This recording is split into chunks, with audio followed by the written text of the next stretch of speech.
Are we ready? I know I am. So, whether or not you are, it's time for another episode of the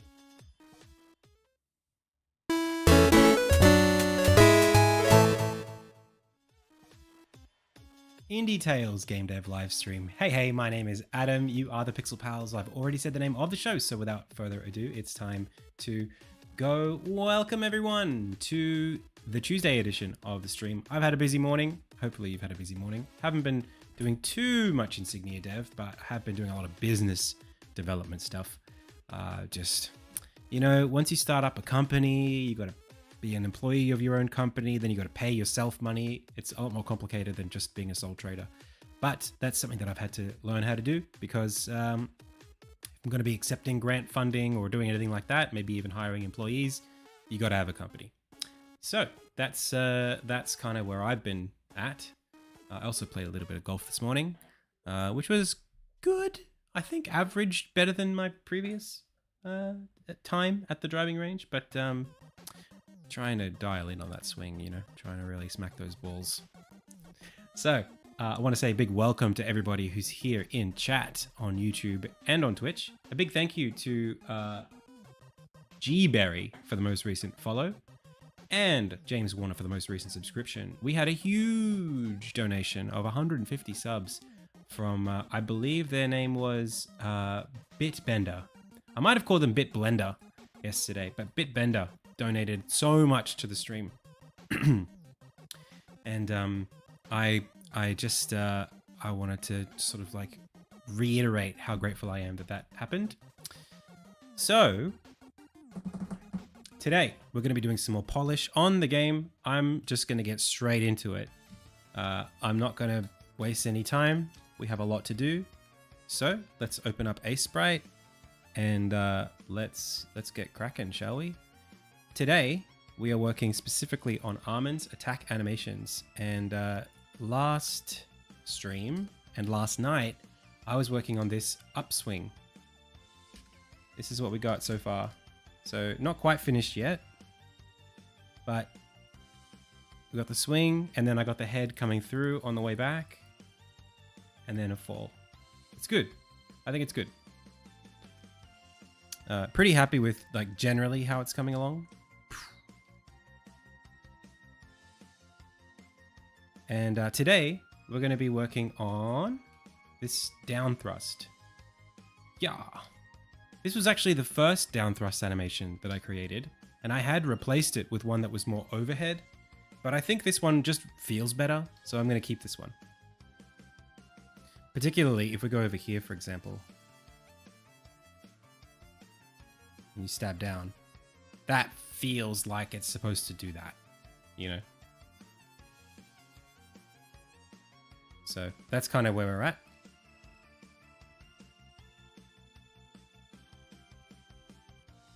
The game's looking really good. I have to remind myself to be like proud of what I'm making and just like where things are going. So trying to do that and not get too caught up. I did something. I want to like quickly talk about this. I don't know if I spoke about it yesterday, but I'm going to talk about it today. I've been on this like awakening the last, I don't know, like maybe like 3 days. I just had this moment where I had been living life for the last, I don't know how many years, 2-3 years, maybe even 5 years, a very specific way.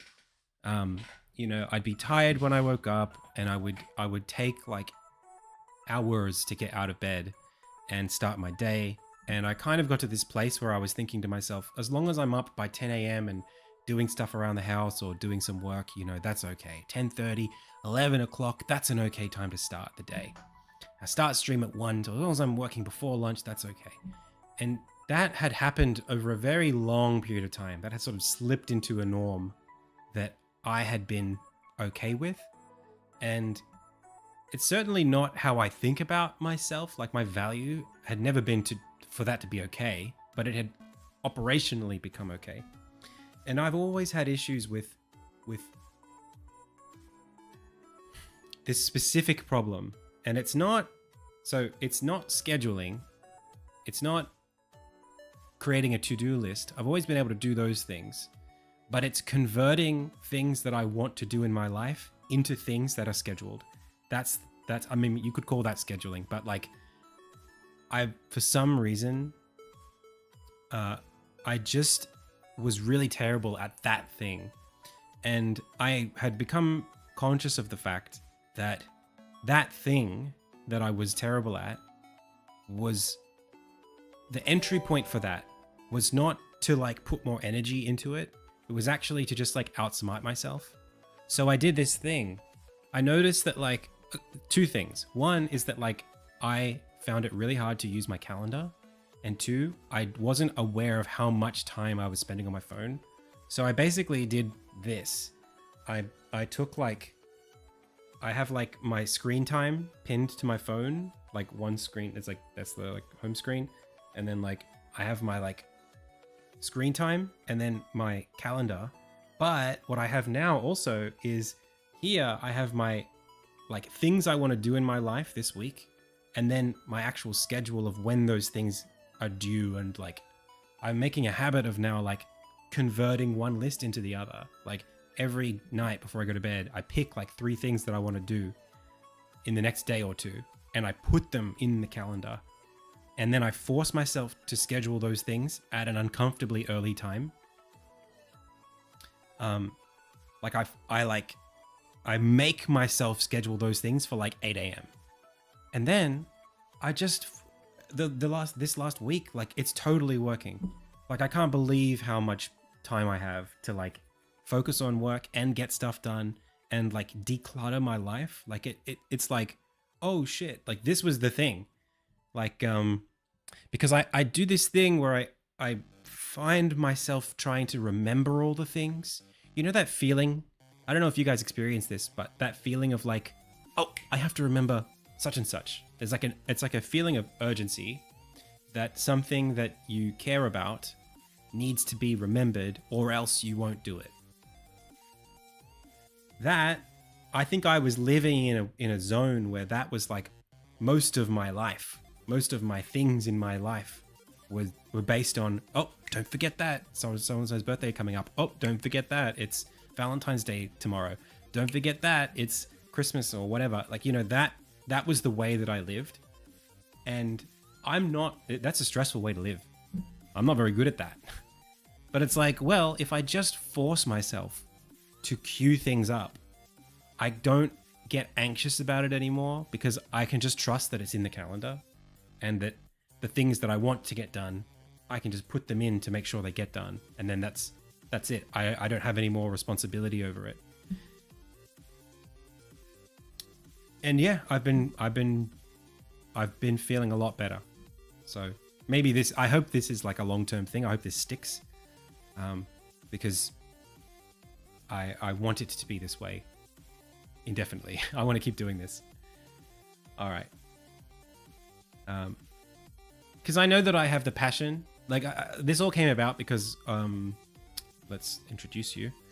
Because obviously I'm working on a demo for my game, and I kind of did this thing.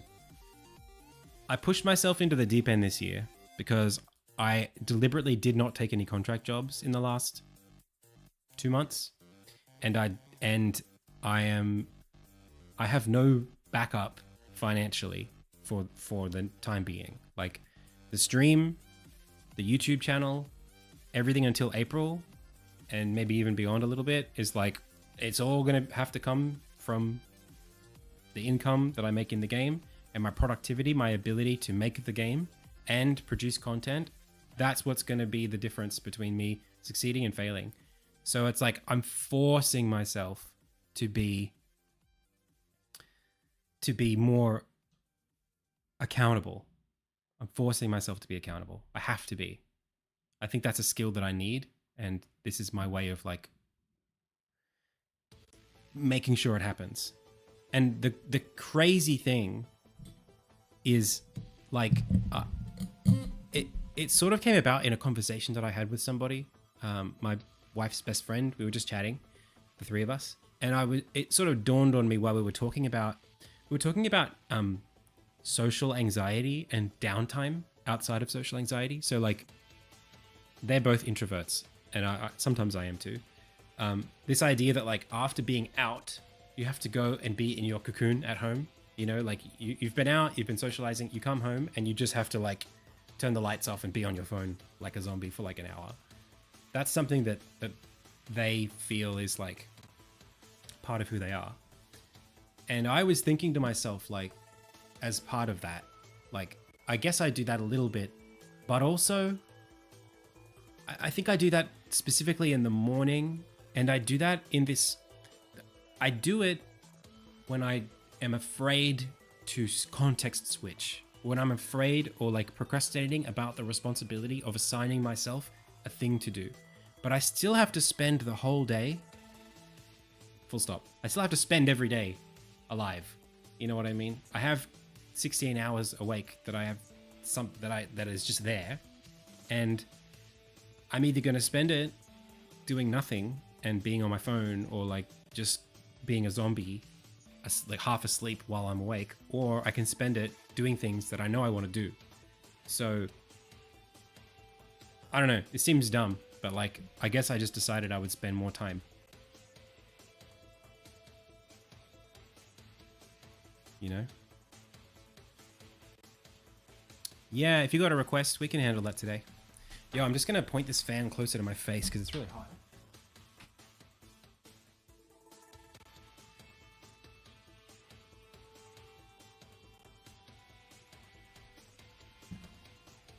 Yeah, I just realized that like I wasn't in charge as much as I need to be, and it's not hard to be in charge.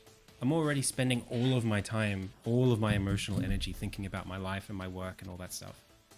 You know, I'm already spending all of that. So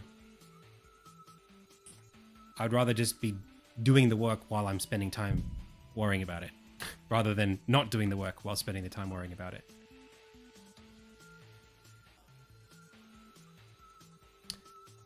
I'm not in the US. Yeah. In Australia.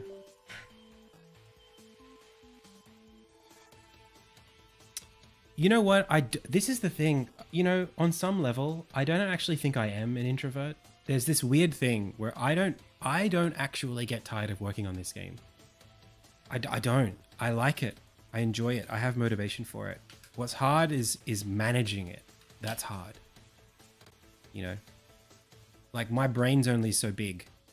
I only have the capacity to juggle life a certain way. And I think I was just not exercising my intelligence.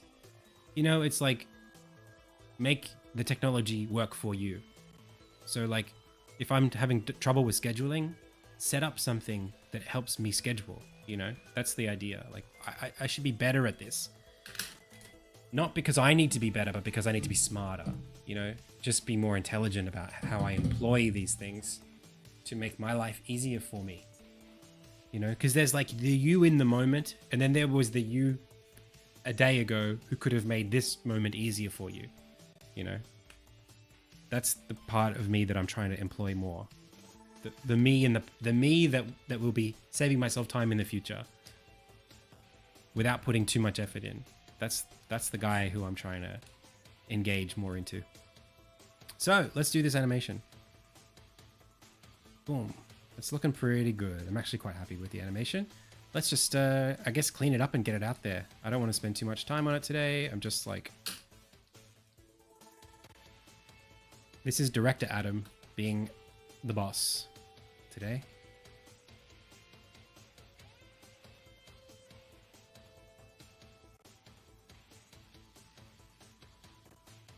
Who's the boss? It's me.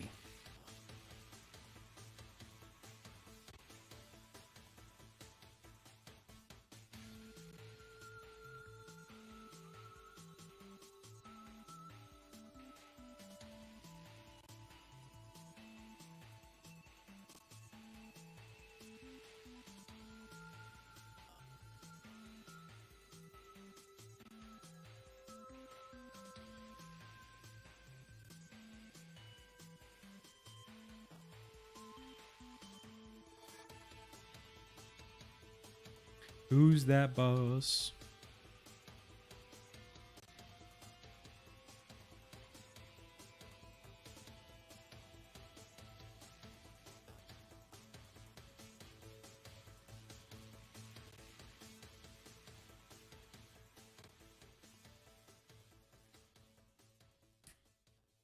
I'm tracking everything with Google Calendar and Google. So I used to have, this was the other thing.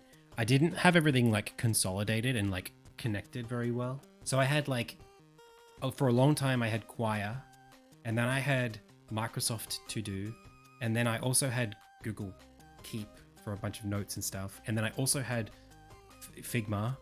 And then I had like all these different places where stuff was. And I just went, you know what?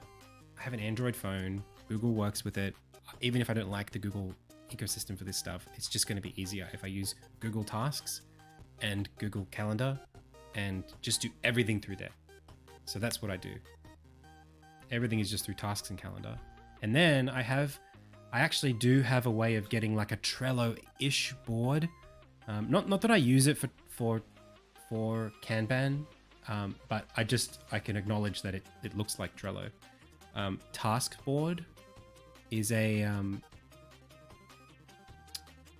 it's like a board that you can use to track. It's just multiple lists. That's all it is. This is multiple task lists. So that's like my life list there.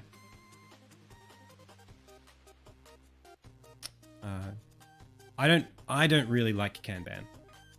I don't really like dragging tasks along phases, unless the work really does reflect that as like a data structure. But most of the time for my work, it doesn't do that. Very, very, very, very rare occasion. Like right now, the task that I'm doing kind of does suit Kanban. So I'm working on the funding demo. I've got animations. The animations are going from draft to color to polish. I guess I could drag those across in a Trello format, or I could just finish them as I go. So I'm kind of doing that instead.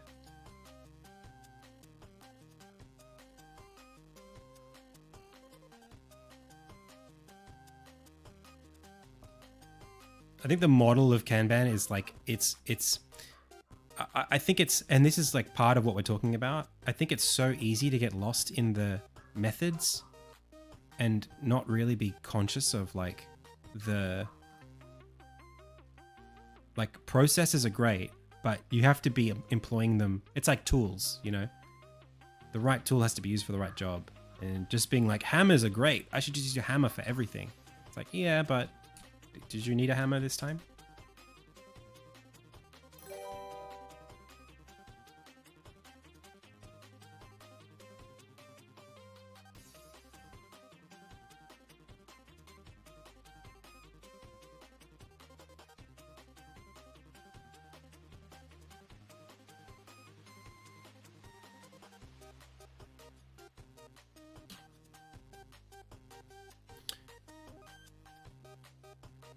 No, I think if the way I understand Kanban is that Kanban started as a Toyota production line tracking system. It's like it started in Japanese industry.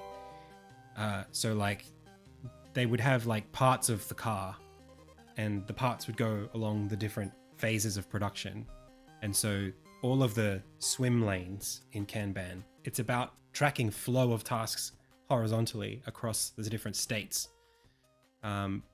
And that's what it's good for. It's good for tracking velocity, but that's very specific, you know, that's a very specific way to think about work, and not all work, especially in game development, is done that way, where you have a thing that goes from A to B down a production line.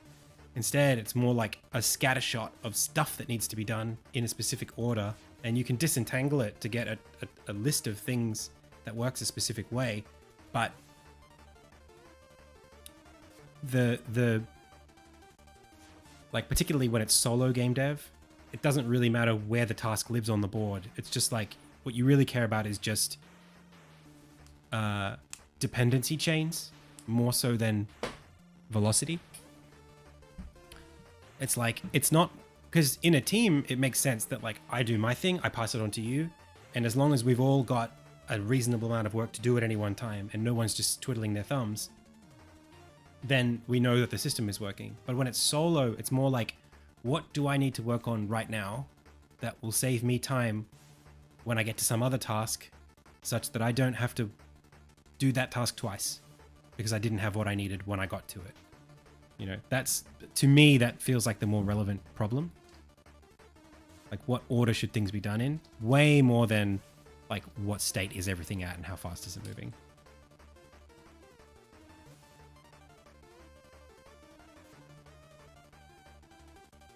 That's my anecdotal experience though. Like, you don't have to, I don't expect everybody to feel that way. And I'm not sure how much that resonates.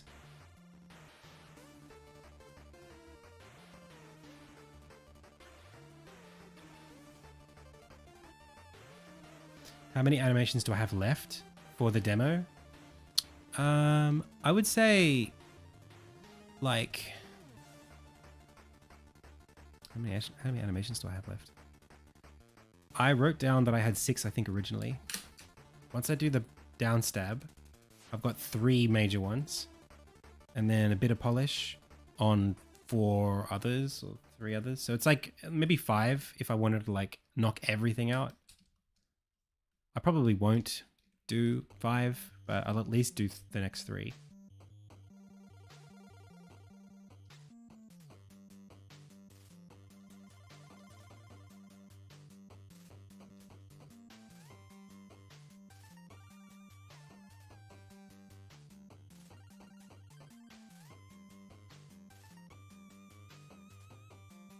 I think this is supposed to be like this. But this would need to be smaller and closer. Also, it's really bothering me. This contrast it's not right.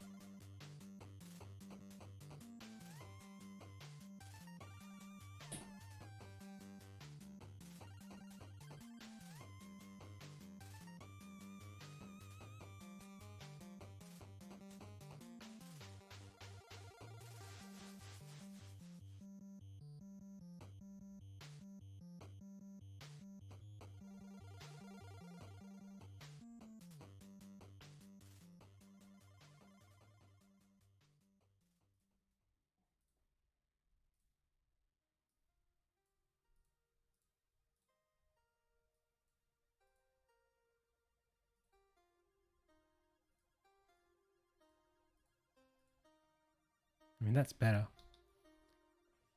Do I still do tutorials for Unity? As in, do I make them or do I watch them? I'm not sure what your question is. I never made that many Unity tutorials. I actually was thinking about doing like a proper like course, like my pixel art class thing, but all game dev related. Not just pixel art, but focused on pixel art content, like making games that were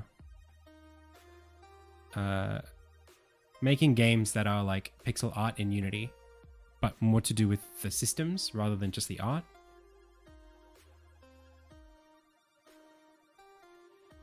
One sec, pals.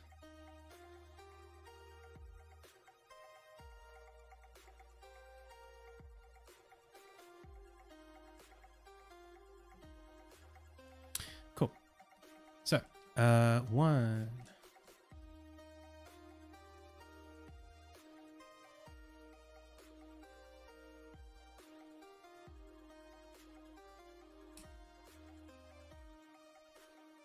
Two.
Okay. Same again. Next arm.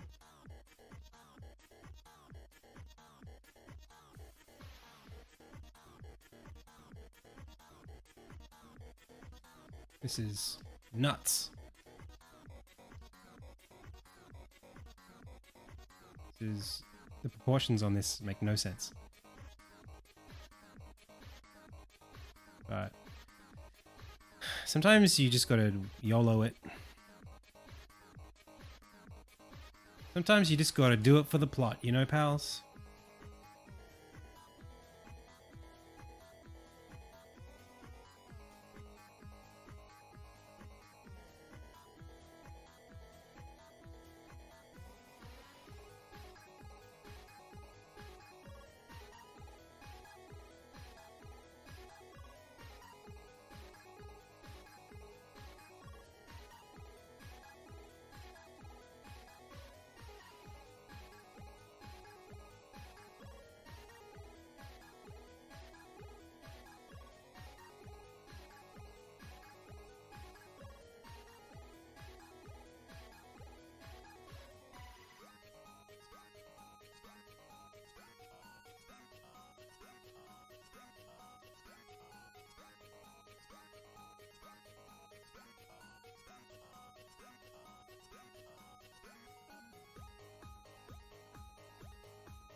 Is it viable to sell Unity courses on Udemy or other similar websites? Yeah, actually, I heard it is. I've heard that it is viable. Someone that I know who is not a very popular streamer, but is reasonably popular as a Udemy creator, was basically running their entire lifestyle on Udemy tutorials. They were very thorough. It was good. I considered it for a while. I still guess I could do it. I would, if it was like, if I was in a position where I literally had like no money, I would consider like spending a month putting together like a short series and selling it.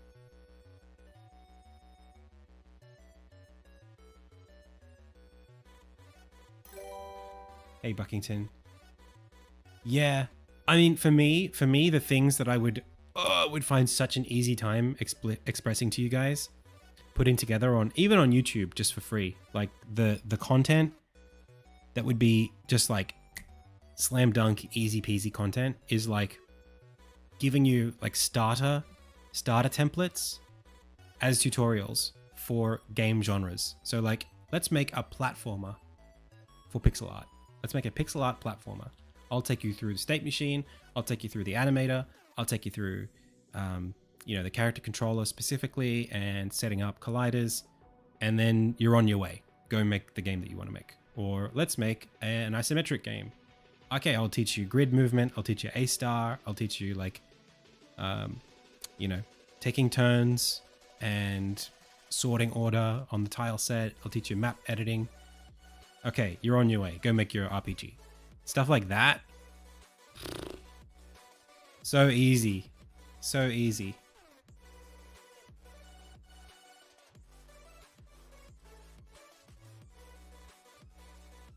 Basically like Bracky's content, but it would be like kind of a bit more focused on pixel art specifically.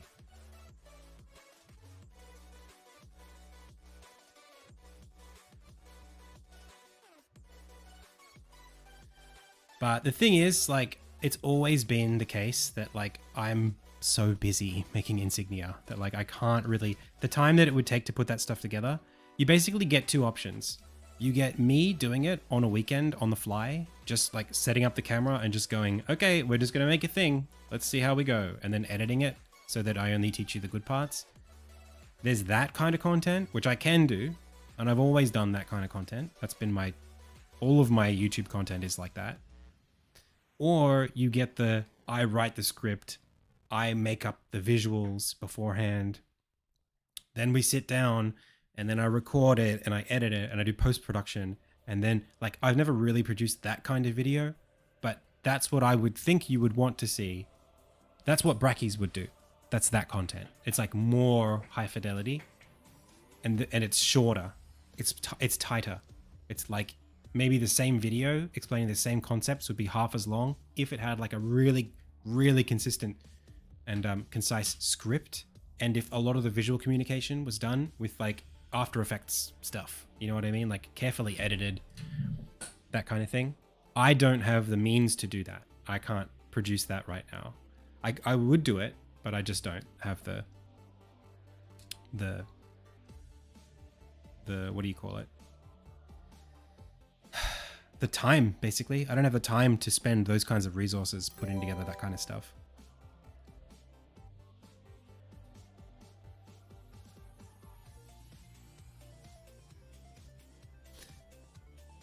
How hard is Pythagoras? How hard is it? It's dead easy. Super easy. Pythagoras theorem? Is that what we're talking about? Like this?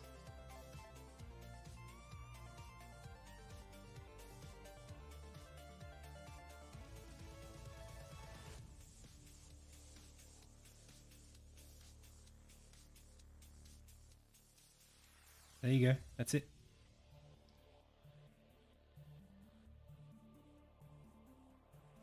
Oh, for A-star? I mean, you don't really do... A-star isn't really related to Pythagoras, I don't think. C equals. Sorry.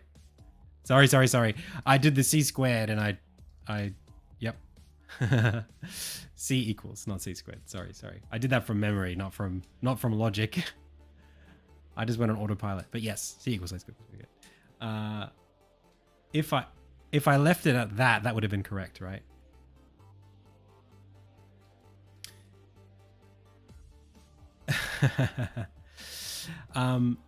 A-star is more about depth first search versus breadth first search. So the idea of you have like a set of pathways, and you have lots of ways that you can explore those pathways. So if you're trying to find something that's here, do you go 1, 2, 3, and then go up, like up, 1, 2, and then up, and then go to the nearest depth? So do you check all the bottoms first, or do you check like as deep as you can go, or horizontally, like 1, 1, 1, 2, 1, 2? That makes up like the majority of in a grid. You do the same kind of logic about checking neighbors versus checking ahead. So you got like a bunch of spots. I'm here, I'm trying to get to here. Check here, check here, check here. What's the score of how close I am, and like how much penalty it's taken me to get there? And so you go, okay, I'll check here, I'll check here, I'll check here. And you basically give a score to all of the potential pathways until you hit the target destination. And once you do, you can say, okay, well, there's this way, and then there's like this way, and there's this way. It's just like an algorithm. Like algorithms are not complicated.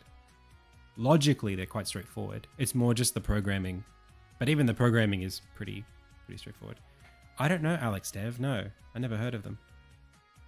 I haven't spent a lot of time on Udemy. But yeah, like for me with A-star, I'd probably have to do like a quick refresher, like take 15 minutes.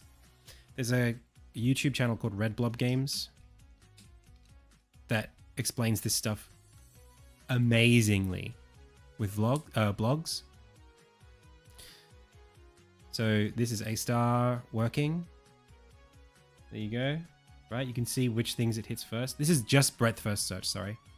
There's breadth first search, and there's Dijkstra's algorithm. And then it basically does, you know, You get this in the end, which is like a map of all of the possible directions. And then you weight, basically. See this? How it's like, there's like weights for each of the steps. So this is breadth first. This is Dijkstra's.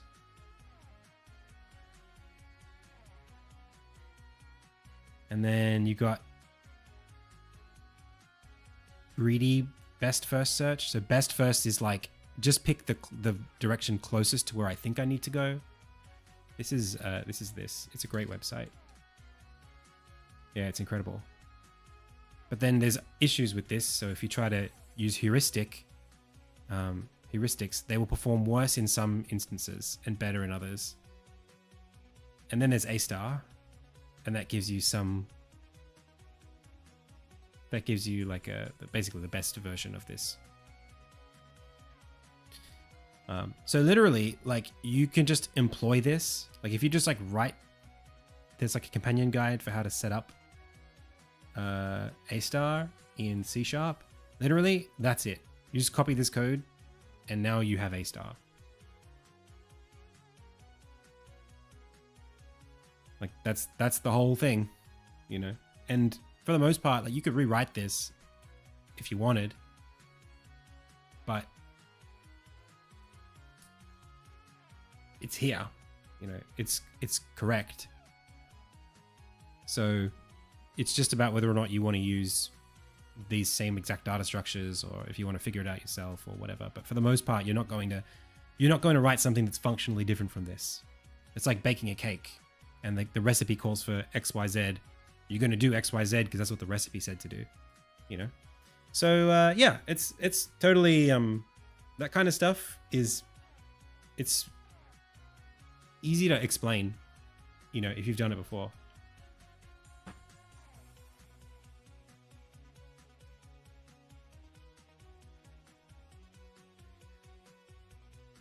So it's just like, I would love to introduce those kinds of things. But you could get pretty close if you just wanted to watch the Code Train YouTube channel. That does a lot of this stuff, this creative problem solving stuff with code. The only difference is that it's not really video game based. It's just like, it's just fun code stuff. It gets video game adjacent very often, but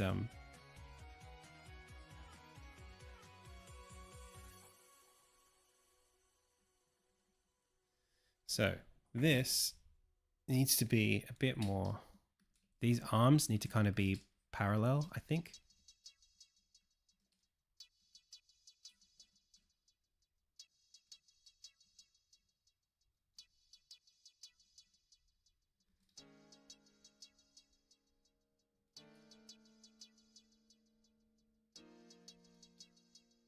Or at least it looks nicer when they are. And then it makes more sense now when you flick the arm down.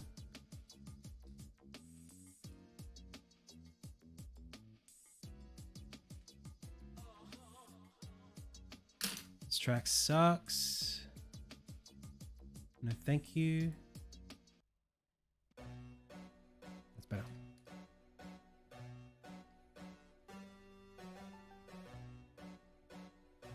Yeah. So like, what I would be teaching you is not like, I mean, we could go over A star briefly in the video of whatever I teach, but it wouldn't be like, this is how to write A star, because there's like 100 things for that. This is how to plug A star into Unity to get character movement to work.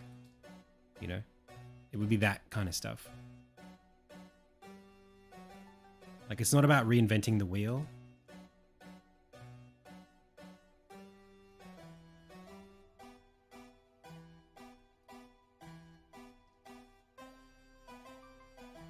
It's about building cars.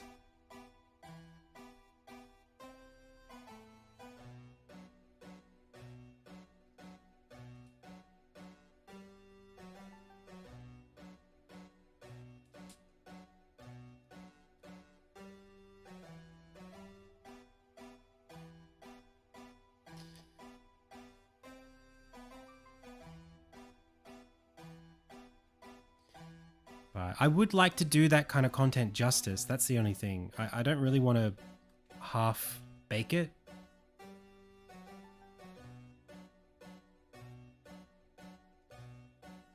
I don't know. We'll see. I just feel like it's because it's pixel art tends to be quite straightforward. You know, if you can see it on screen, you can kind of get an idea about what I'm talking about, and there's not a lot of room for miscommunication. If I'm like, this does this, shading things this way makes them seem like this. It's very straightforward. Whereas like when I'm giving a complete explanation of how something works and how to do it, if I miss something, you can't pick up the slack. You can't like catch the difference between like what I said and what I should have said, or what I really meant. It's like it needs to be quite, you know, correct the first time I say it. Otherwise, I end up doing a lot of editing. That's the other thing. Like I have to catch it in post and be like, oh, that wasn't quite right. Actually, there's a better way to do this. That's the other one, is like when you do something in a tutorial and then someone else comes along and says, actually, this is less efficient than doing it this way. Whereas again, pixel art is very style based. It's less about like the right way of doing things, and more about like just making sure that the person who's watching can be on their journey. You know, are they thinking about the right things? It's quite important difference. So I do think I would be good at teaching the programming stuff. I do want to do it. I just need to make sure that I have a method of producing the videos that isn't conducive to hurting more than it helps.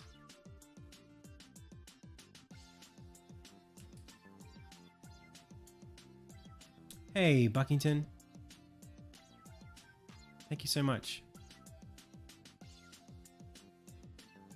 Don't worry about the well actuallys. Even if there's a better way, just getting someone on their way is all that matters. I think that's the other way to think about it, and I think that's fair. And it's like I should be more open to that pathway, that line of thinking of like, if I'm helping someone, that's good, that's valuable, you know.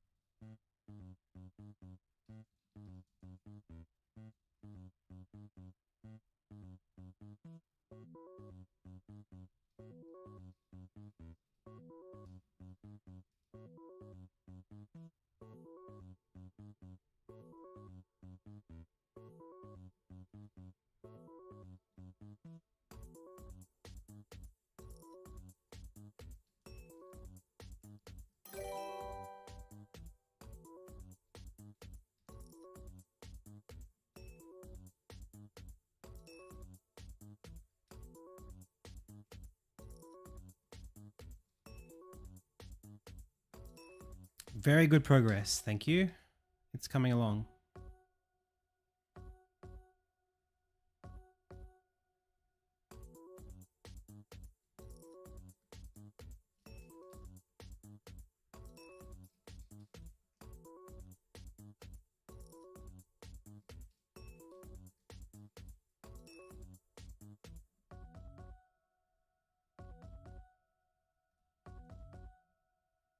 Luna, oh, she'll be along.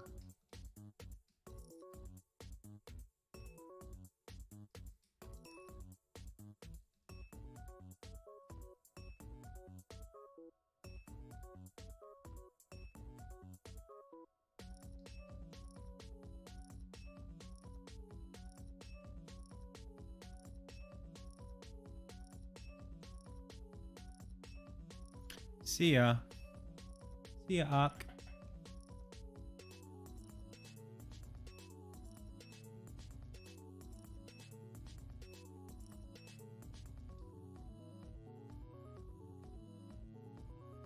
That's right. The spinning plates are being handled.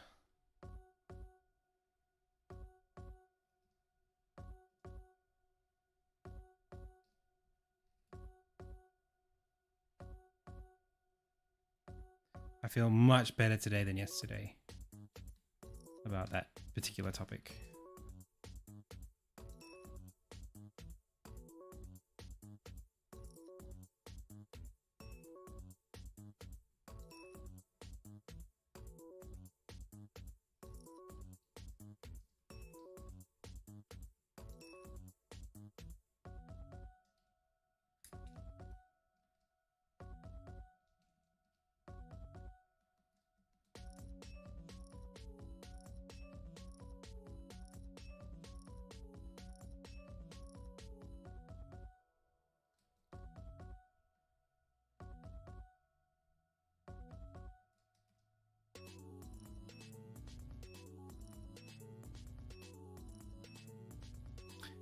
How was your first day at work, Swizz?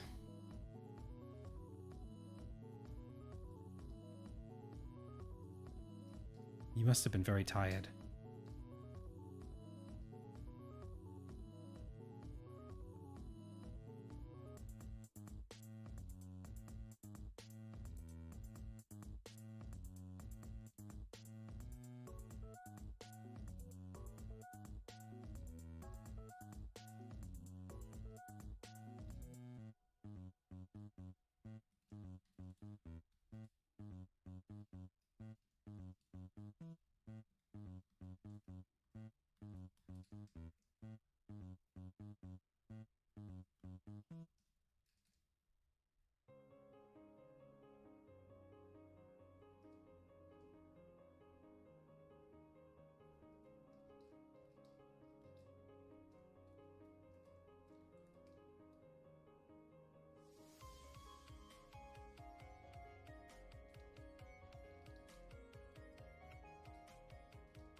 Needs to be bigger.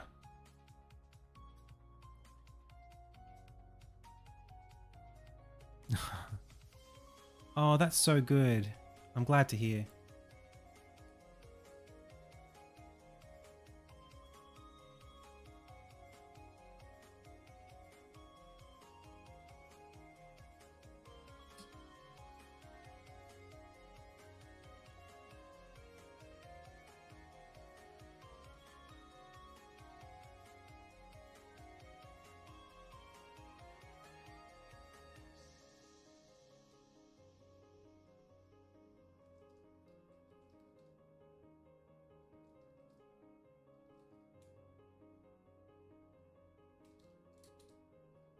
Whoops, that's not right. Did that again.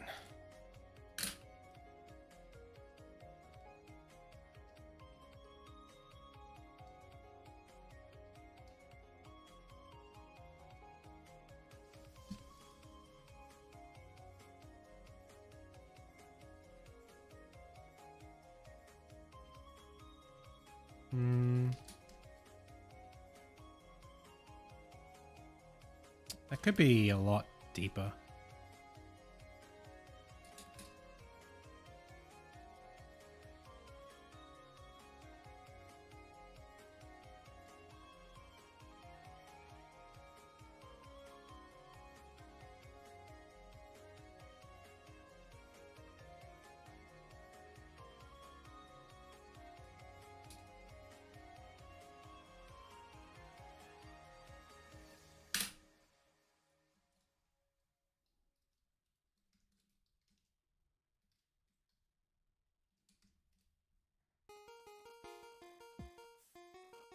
That's not bad.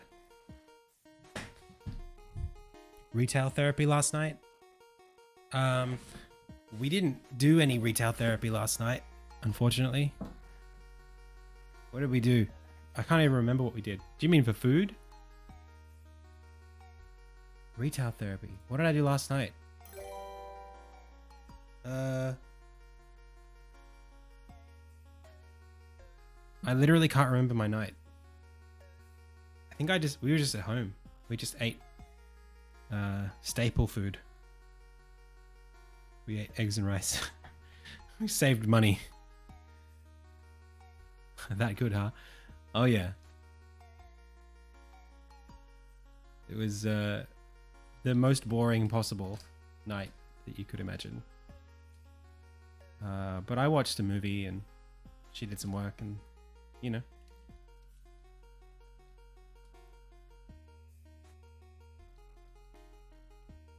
We were responsible adults.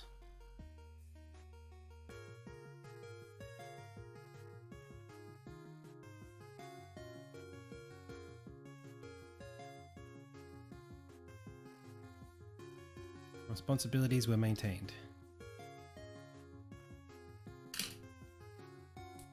Shopping for a new top? Oh. She wanted to buy a new top because the one that she wore didn't smell very good after she wore it all day. Because it was very hot where we are. I convinced her not to throw it out. Also, I don't know if you know this, but in Australia, you can't do any retail therapy after 6 p.m. There's nowhere you can't shop. There's nowhere to go. Unless you're shopping online. But for clothing, we still do most of our shopping. Well, she does some online.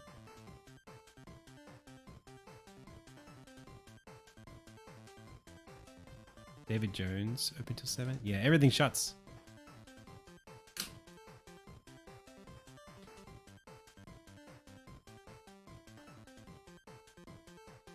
I did. I'm making all the art. I'm doing it live.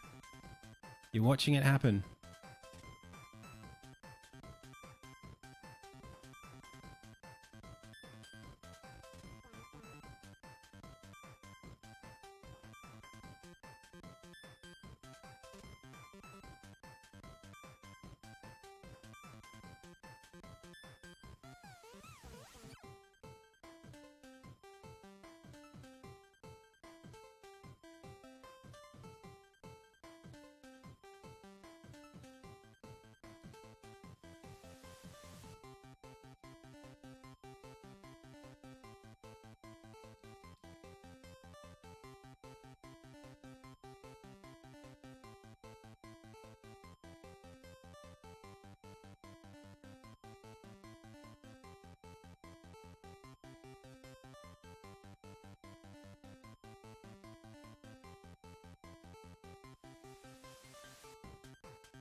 A tutorial for Octopath lookalike game that's kind of short, but by another YouTuber. Okay. Hey, sandwich artist, like sandwich. Oh, thanks for watching.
Welcome, welcome. Odd Oculus, thanks for the raid. Welcome. How's it going? Do I do much Foley or do I find sounds online? It's been a little while since I've done much sound design for the game, actually. So in the past, a little bit of Foley, but mostly just synthesizing them using FL Studio.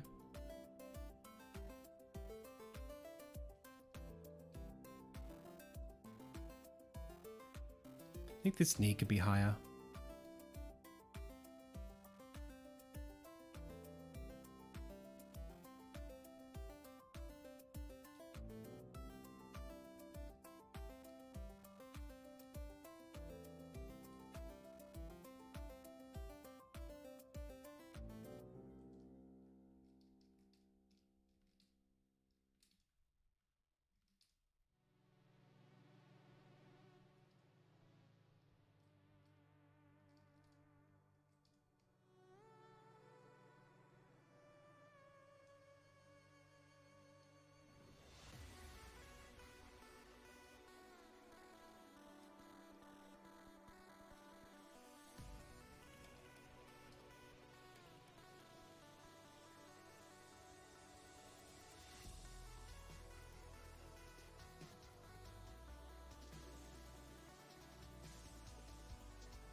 Cool.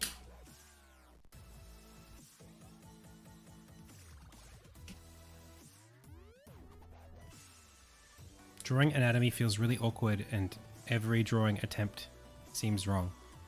I would start by trying to understand what right looks like. So like pick a bunch of games that you like and study their characters and their proportions.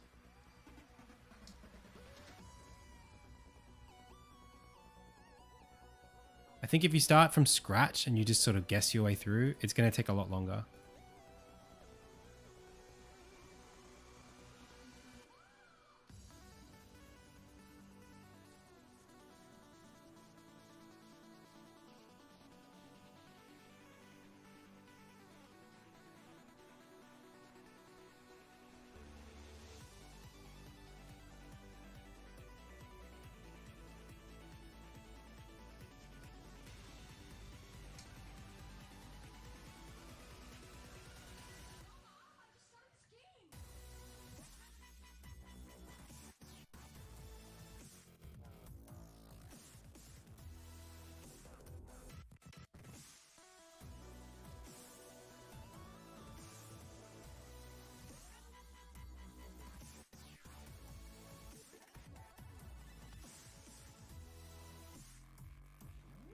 How would I swap out the sword and the sword design in your attack animations? I wouldn't. Because this game's sword is very specific.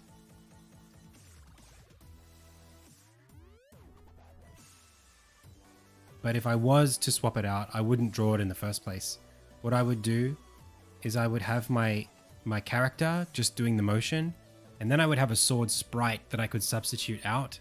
I would have like a position and a direction of where the sword is. And then in engine, I would swap the sprite and I would place the anchor point of the sword here, and I would make the sword face this way, and then I would just substitute it out. The reason why that's not great is because this in my game, you can see like the sword points in different directions on different frames. So one way or another, I'd probably have to draw all the frames for all the attacks. Right? Like look at it here. It's like facing away from us. And then now it's directly across, you know? It's not as easy as like even that frame. You know, it's going to be tilting towards and away all the time. Is it core or URP? This is URP. Universal pipeline. Yeah, the direction, I mean, like, if you're going to put a 3D thing in there, maybe you could get away with that. But why would you do that at that point? I feel like it kind of, I don't know. It takes a bit away from the whole point of what I'm doing. I just wouldn't do that for this game. That's basically it. That's the answer. I just wouldn't.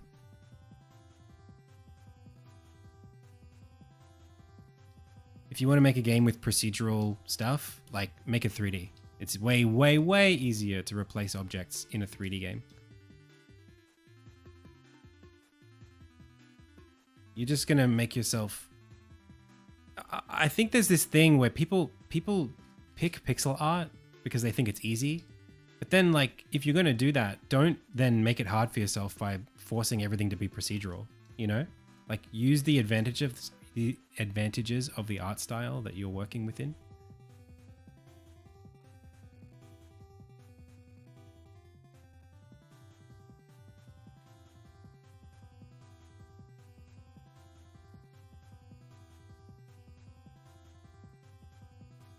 I really don't like this frame. This. It does a bunch of stuff I don't like. It basically kills the whole animation.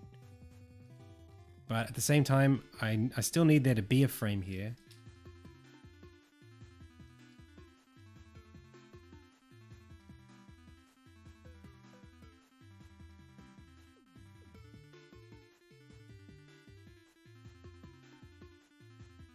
It's just like an awkward frame where he's throwing his shoulder forward. There's a lot of like very drastic stuff happening. And I would be needing to smear this if I was in 2D. If I was like doing Disney style animation for this.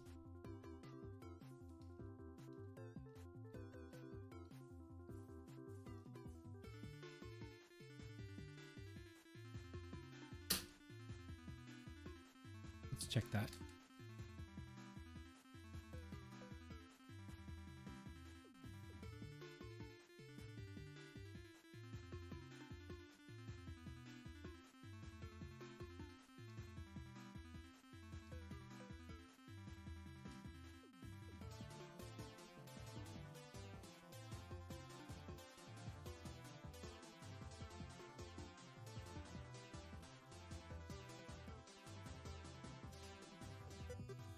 Beats aren't clear enough.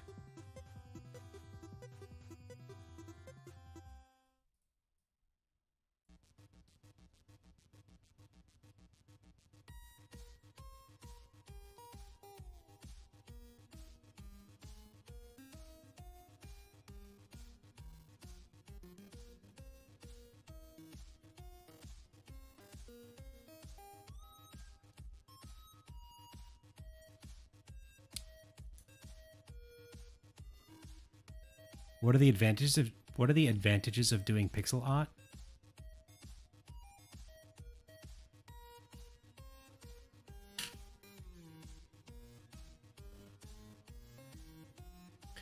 The advantages of doing pixel art is that you can basically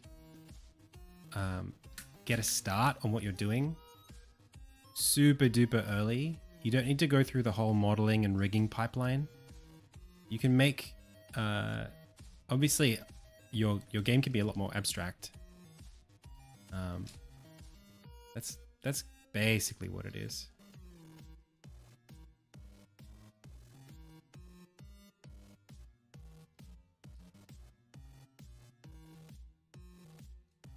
Those are some big advantages.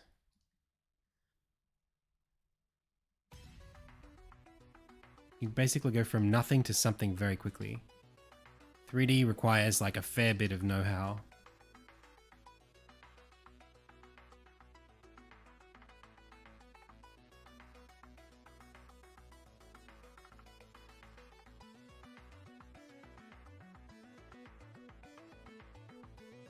But honestly, I think if you're an experienced dev, it's really hard to pass up the advantages of 3D. I think once you know what you're doing, like, oh God, you save so much time if you can interpolate things and reuse things. And there's just like so much stuff that 3D gives you that you just get for free. It's just like a massive time saver. Like scaling stuff up, you know? The idea, like you can't scale anything up in pixel art. You have to know exactly how big it's going to be before you do it.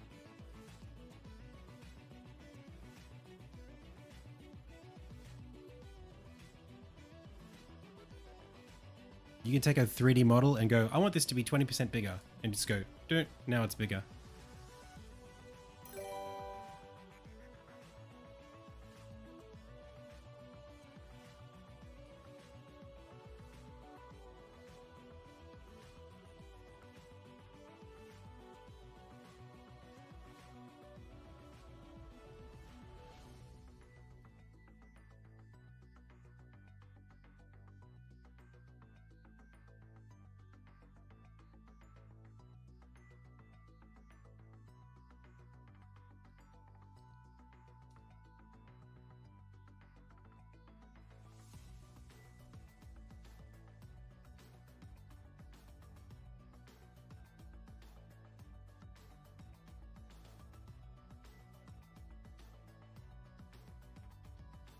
How does drawing pixel art translate to drawing non-pixel art, in my opinion?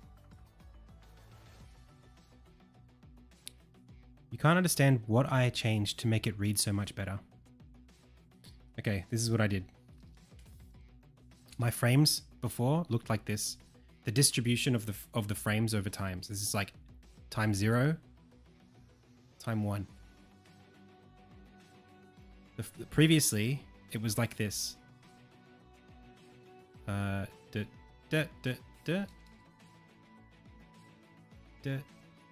Down. Okay, so it's like something like right,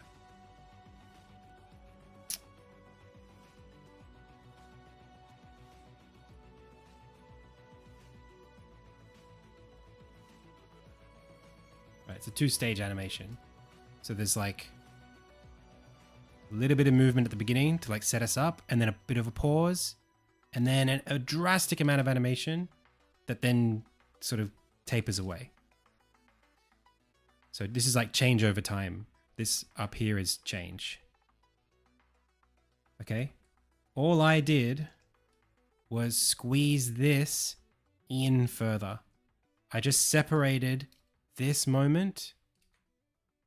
Not like that, sorry. I kind of like made it so that, yeah, that the movement over time was more like this to make the moment feel bigger. So what that does is basically makes this go like this, and it stretches this out.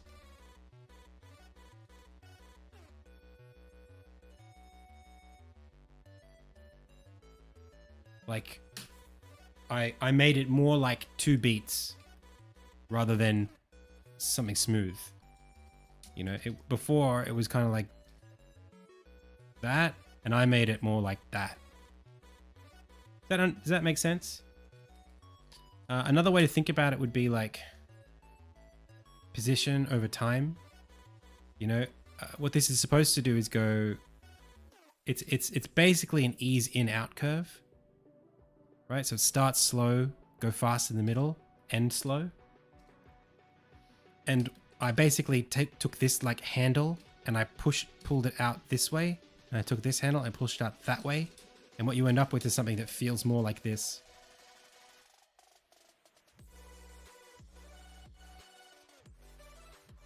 Right? I made it more binary. I made it more extreme. The change between this frame and this frame. So what I actually did on camera was I pulled this leg. This leg was down here on this frame. I pulled it back in time. So it was like the difference between this and this is not a lot. This is also not a lot, but it was more. So it was like, take these frames. It's like the position of the knee was like, or the foot was like here, here, here, and then it was here, here. If you can think about this, it's like there's a lot of change here, not a lot of change. Well, from here to here is a lot of change, and then not a lot of change, and then a little bit of change, and then a lot of change. So it looks like this. Let's just start with like, you know, for argument's sake, we'll ignore this. It was like this. But what I did was I made this more over here. I made the change less. Hang on, how do I put this? This is time, so this should be here, right? Sorry. So you can see it's more fluid like this, but instead I took this and I pulled it down. Now this goes tighter and up tighter.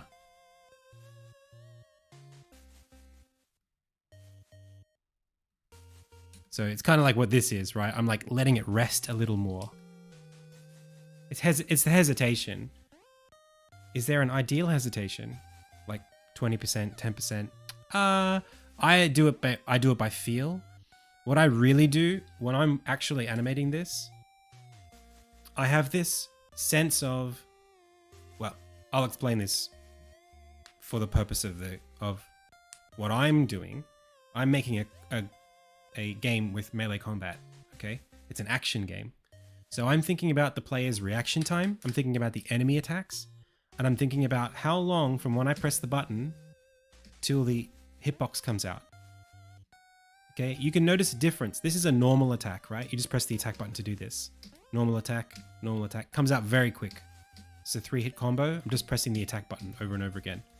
Okay, attack, attack, attack, attack, attack, attack. Comes out really quickly.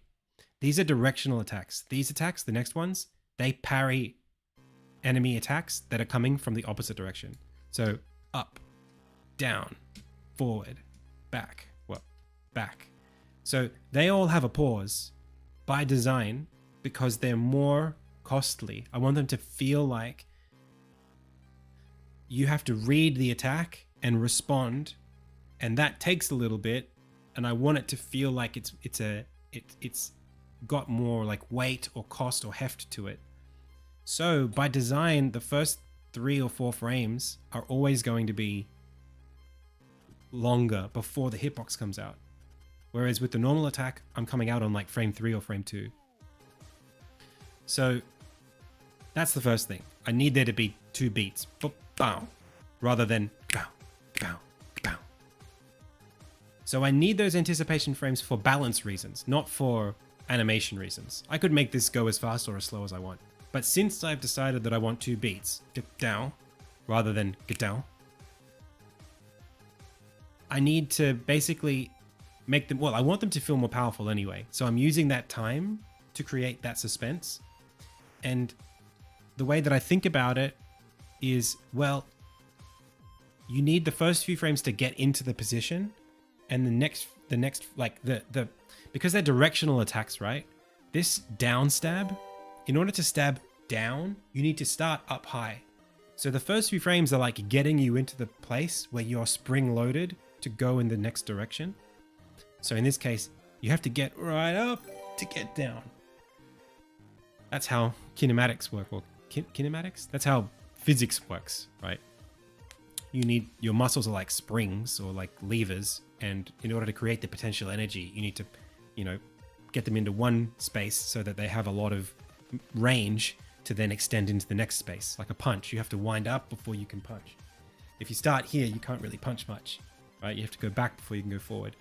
Anyway, so here, what I'm looking at is mostly this leg, this front leg.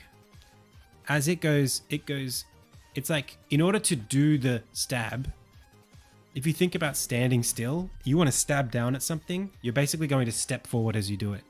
So this is the step over 5 frames, right? It's 1, 2, 3, 4, 5. And that step has some momentum to it. So basically all I'm thinking about is what is happening with that knee over those frames. I'm lifting and I'm stepping. When we talk about like ideal, it's more just like what feels right. So I would say like, yeah, for sure, there's a little bit of, you know, we could go lower. We could make the knees flex deeper into this. There's not a lot of impact from these 2 frames.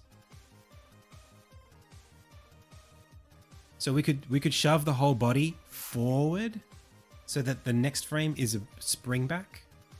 And that would make the distance that we moved feel bigger. So it's like this. The trick is that the distance between the previous frame, the frame before the impact and the frame after it, those 3 need to be, they need to make the impact feel as big as possible. So if you go from here to here over 3 frames, lead up, impact, follow through, it's not going to feel like much because the average motion per frame was, it divides, right? It's like, well, you moved, your impact was halfway through the motion. Like if you do a sword swing and your frames are drawn here and here and here, well, now you've actually got 2 smear frames. So it happens at half the speed. Whereas instead, if you animate it like here, here, and here, you've got basically basically nothing here. And then you get all of this on the impact frame. So sorry, this, right? So it's like all of this, and then you get the follow through. The next question is, the frame after, you can either overextend or you can spring back, right? So you can go like if a hammer bounces, it can go here, up, up, up, up, and then starting to come down, and then smack. Now, what happens with it when a hammer hits something solid? It's not going to go through on the next frame. It's going to bounce up on the next frame. It's going to go, and for certain animations, you want that bounce. So if someone lands on the ground, they're going to spring back up on the next frame. But because human bodies are lots of different joints and lots of different things moving at once, some things are going to spring and some things are going to be delayed. So like my hair, you know, if I bounce on the ground, okay, maybe like my knees bounce, my knees flex on one frame, but my hips and torso and head are going to lag behind because it's like a chain. It's like my whole body is like a whip, right? So there's going to be like a bit of like, you know, delay. And then my hair is even more delayed. So if you think about the whole thing, as I fall, this is going to sort of lag behind the rest of it. That's in reality. But in pixel art, because you only have so many frames to sample, sometimes you got to cut out that extra resolution and just sell one idea clearly. So it's like, what is the most impactful, relevant animation that I can show you? That's called secondary animation. So what's the most relevant thing I can show you here? Is it the body coming back up? Or is it the body crumpling down a little bit? Sometimes I just play around until I find the right thing.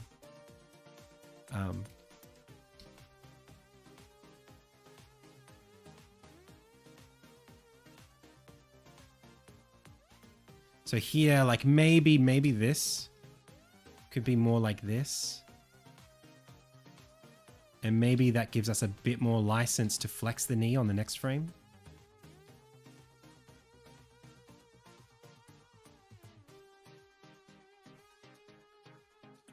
It might feel better, might feel worse. I don't always know straight off the bat.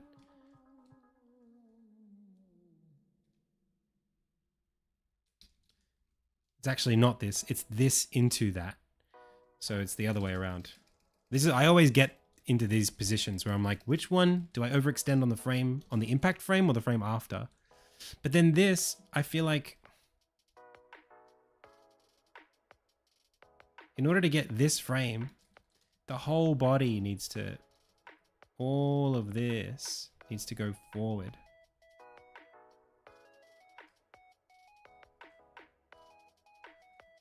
Except for the sword, basically, and this arm.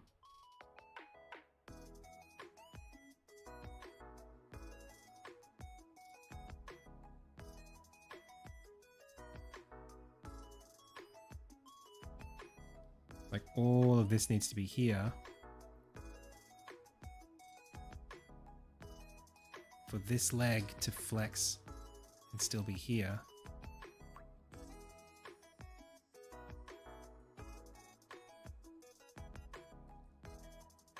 I can kind of try to bring this back a little to help sell that. So like, do we want that? Is that in like better?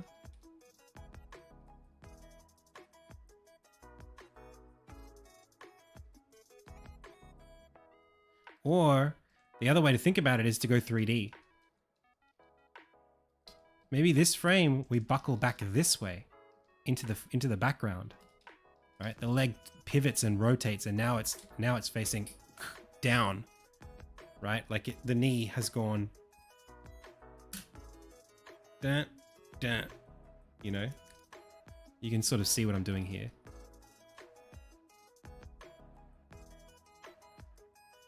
So you can sell these things any way you want as long as it works. But then sometimes it's like, well, you know, is that too complicated? Because it's two movements. It's like straight back and then straight again as we pull back. There's like different ideas about it. Unfortunately, we've only got 3 frames. So sometimes it's just better to not go too, you know, too crazy with it.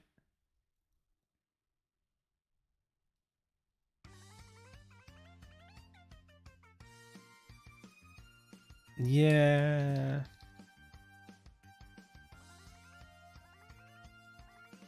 It's kind of hard to do much.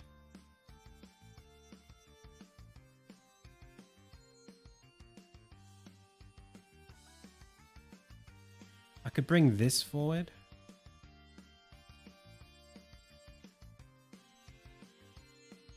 No, I want to bring it back, if anything, right? You want it to be as far extended as possible.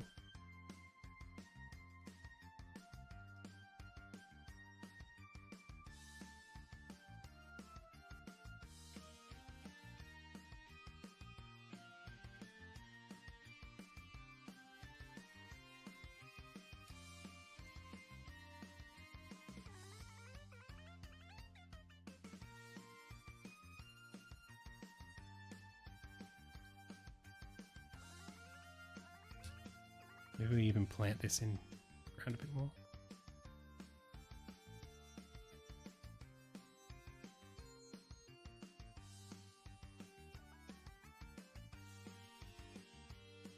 Maybe we can sort of take this frame and shift it back a little.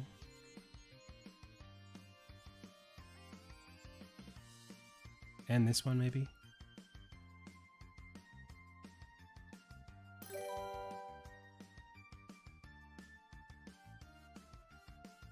But then a lot of this can be done with VFX too. It's the smear, we can change that too. So sometimes it's more about lingering this thing. We've got this. And then if we make this sort of hang around a little more, we can keep the impact of that, like keep the presence of it a little longer. There's so much to this stuff. A lot of people get away with having very low fidelity animations, but their VFX is just like super clean and super hi-fi. And it kind of just gives them that extra whatever they need to make it feel like it's really smooth and really nicely animated. So it's just about explaining that moment, you know, and having that visually read as strong as possible.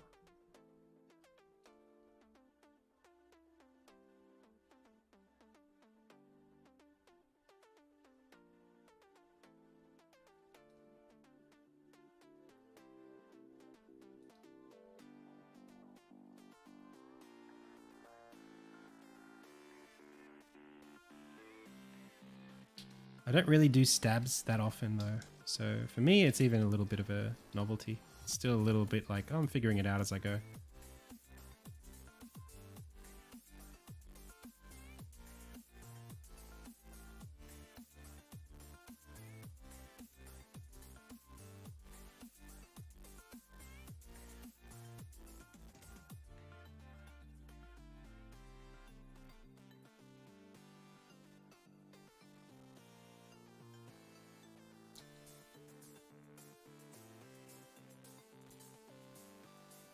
You can even like drag the continuity of the frames even further. It's like we make the timings just more distant. It's harder to explain this. Like how did his arm get so long?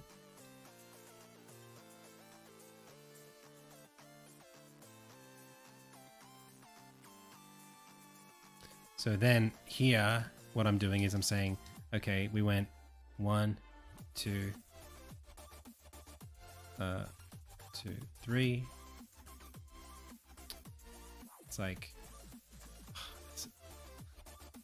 1, little bit of change, and then lots of change, little bit of change, little bit of change, more change. So that makes it feel like we're kind of going pow, like pow. It's almost like one thing, and then we're sort of coming back out of it. That's kind of what it is. It makes it more like an ease. Because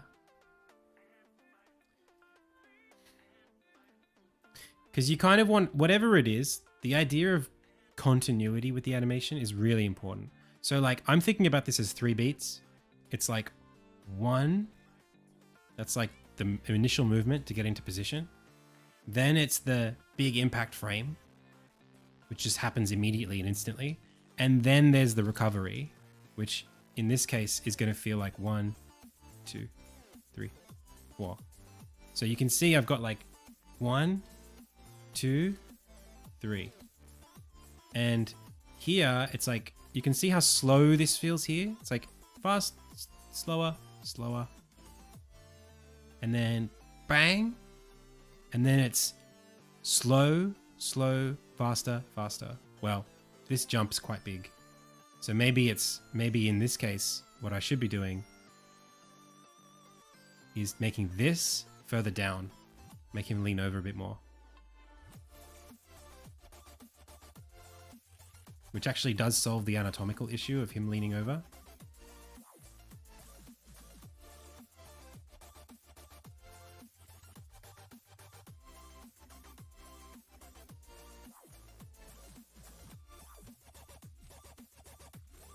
So we're just tracking the head here to track that. So it's like there, there, there, there. So you can go a little bit more, a little bit more. So this could even be closer. So now you can see from here, 1, 2, 3, 4, right? It's like almost nothing, a little bit more, a lot. So that kind of sells the idea that he's pulling back.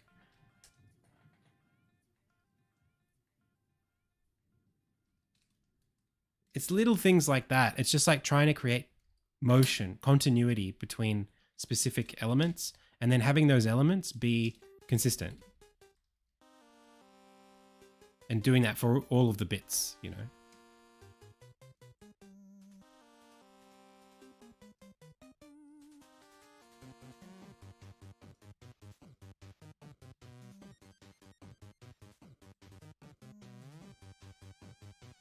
And it even happens here. Like I've got motion on these frames. One velocity. It's like a velocity offset. He goes horizontally as he stabs down.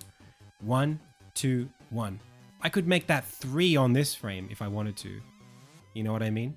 I could make it so that he doesn't move on this frame or this frame. I give him all of the motion in one frame, so it looks like it's more of a,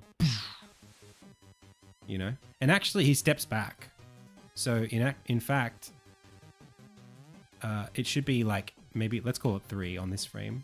Let's get rid of it on this frame.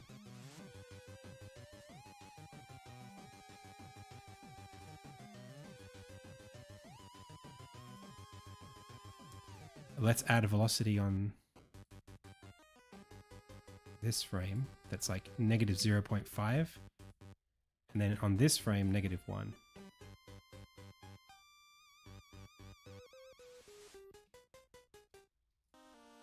And you'll actually feel it be different here. Not quite though.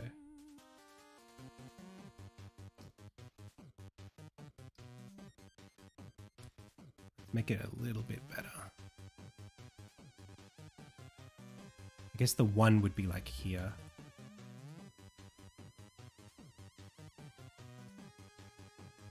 Try negative 5 here. Negative 0.5.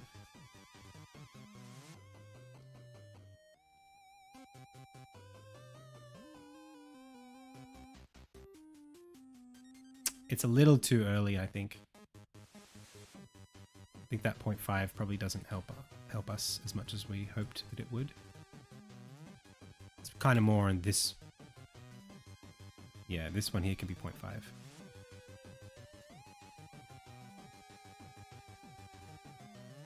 Sorry, I didn't do that right.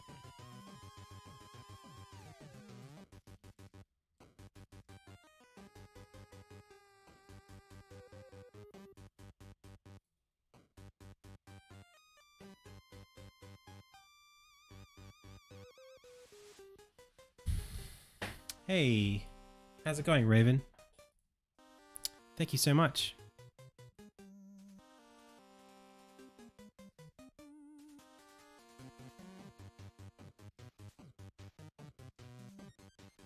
There's a bit of a kick before we see him move.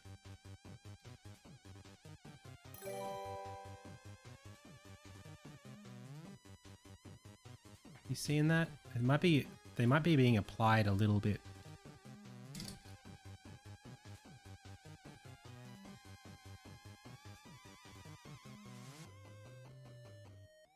Yeah, it's very subtle.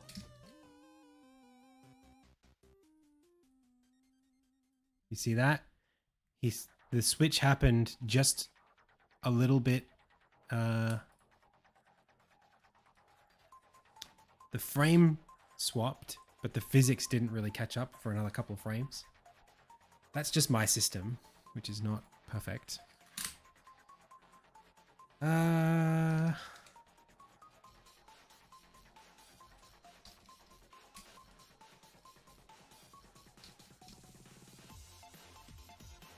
Try to fix it.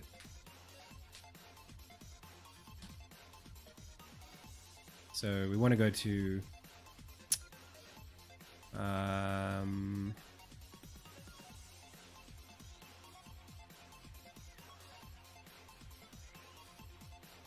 Hitbox Manager.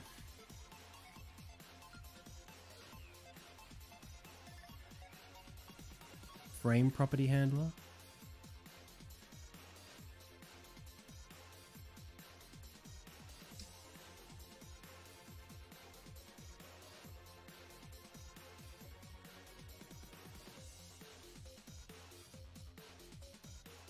Which is this. which is this, which happens on apply frame properties. So let's go to Hitbox Manager, apply frame properties, which must be on Retro Animator.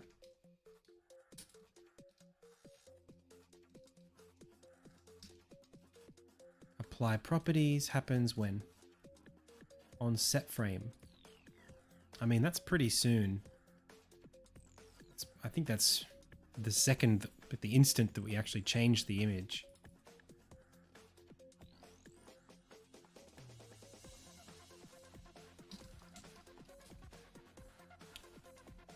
I hate this implementation, but it's fine for now.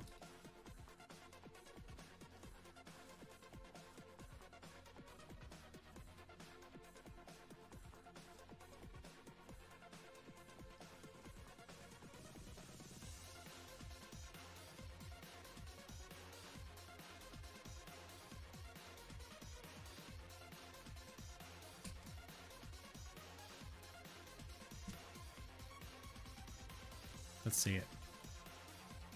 So it is being applied on this frame. We just don't really see it because the physics system doesn't catch up. It might be an interpolation thing. So Armin here, his rigid body is set to interpolate mode. I think if we set it to extrapolate,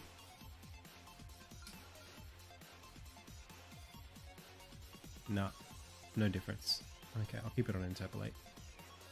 Basically, the physics system runs at a different rate to the game's, like, the physics system runs at a different rate to the graphics frame rate.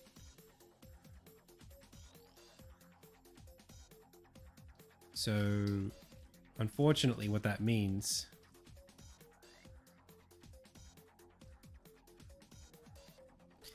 is, sorry, I'm like a bit distracted by my own game. Sometimes you have to wait a couple of frames for the physics to catch up. That's just Unity. I mean, it's probably most game engines. But physics only runs once every 48th of a second. Graphics runs like 80 frames per second. So you might be waiting 1 frame or even 2 sometimes for the like velocity changes to apply.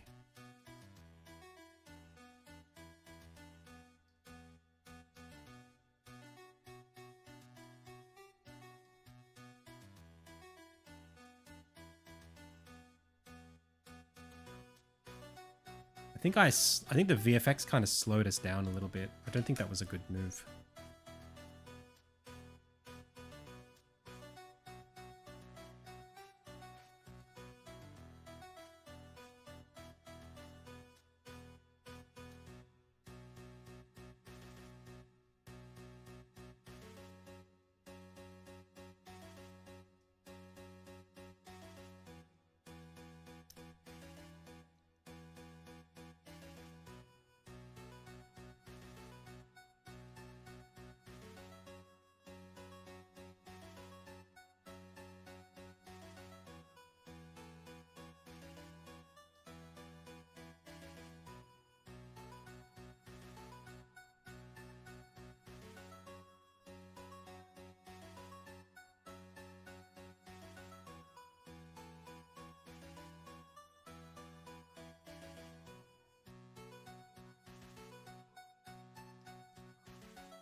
And sometimes it's actually better to go scale it downwards.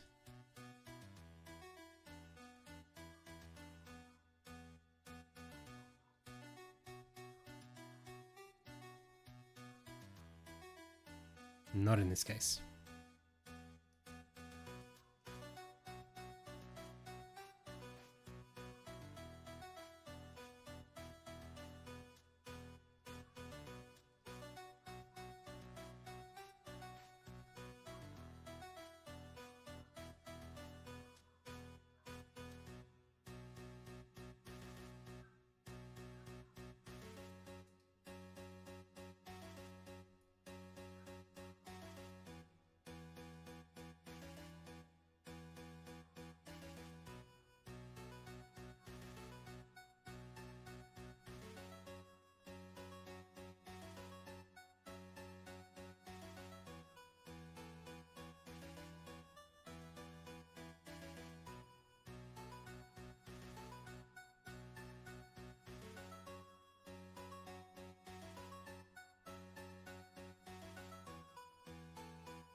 I'll get to it.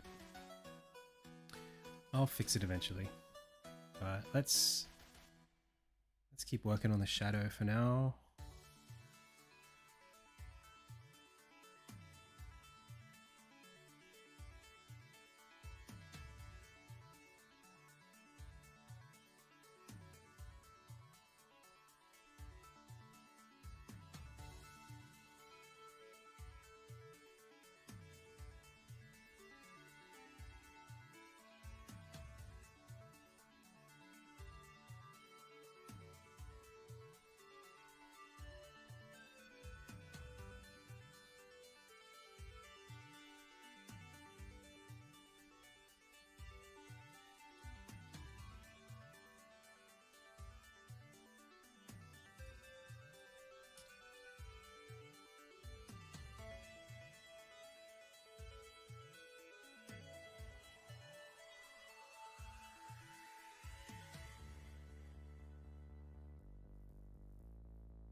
I don't like it.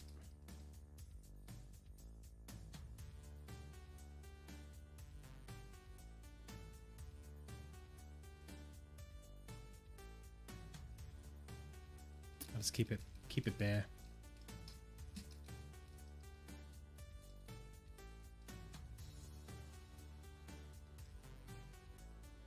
There are other ways I could light it, but I think it's just easier this way.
I think we are probably needing to open the shoulder up a little bit by now.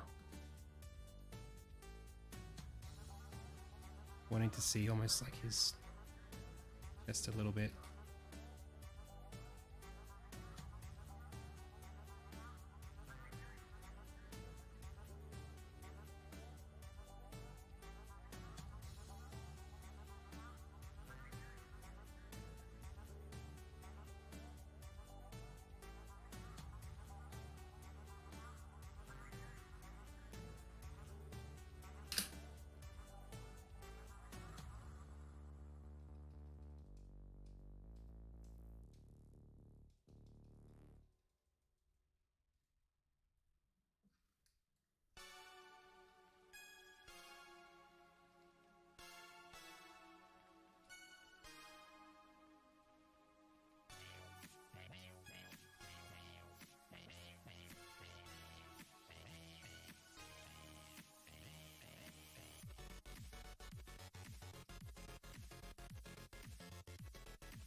The hitboxes, I use a system that I built called Retrobox to do the hitboxes for me. Well, I set them up in that system, and it's a custom editor that basically lets me draw boxes over the pixel art.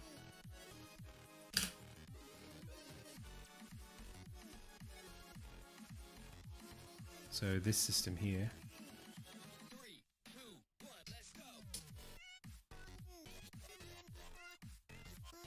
this is a custom editor that I built. And you can see the hitboxes are here. Hey, Gitami.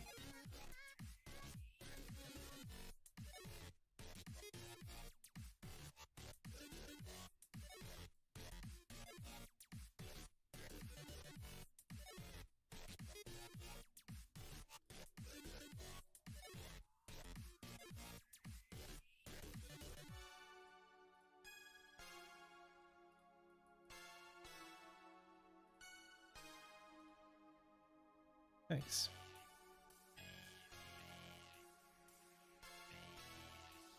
I can give them properties and do all kinds of stuff with them.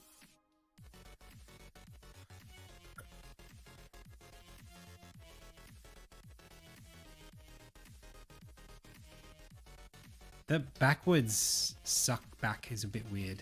The step back, it's like, ugh. It's a little weird. I don't like it. It was a nice try. Always good to be able to try stuff, but I think in this case, we'll just leave it off.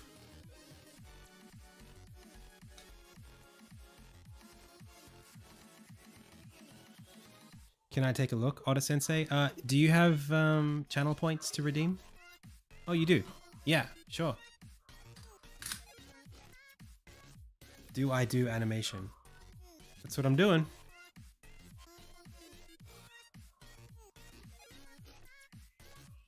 Yeah, that's much better.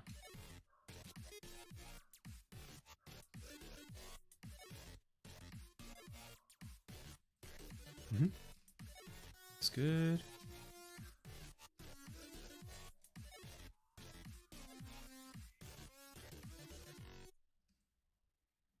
Cool. I do. I make all of this from scratch. That's right.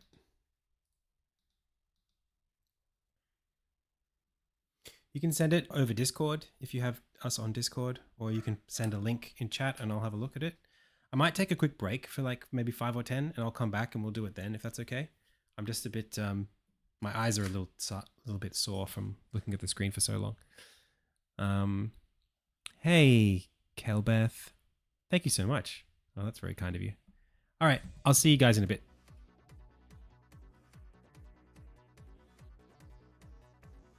It doesn't use custom editor, right? This is ASprite. This is just pixel art. This is a custom, I mean, this is just Unity. This is a custom editor for the hitboxes, but you could do this without it, without this. This was just for me.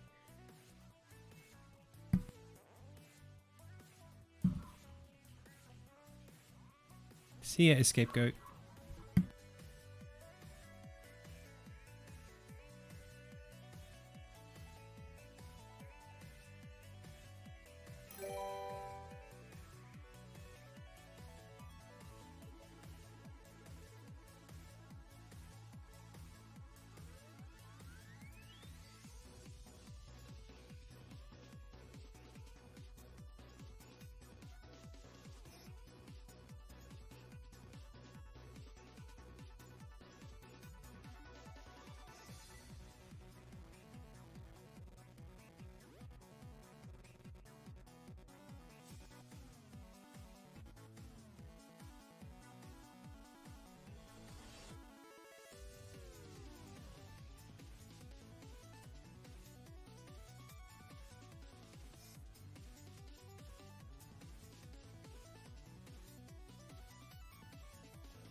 Hi. We're back.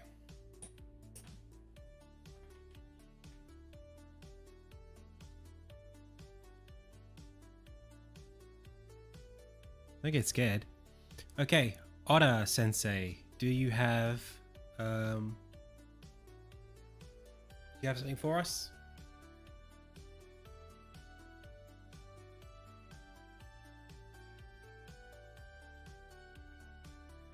Message on Discord. Cool. Okay. 1 sec then.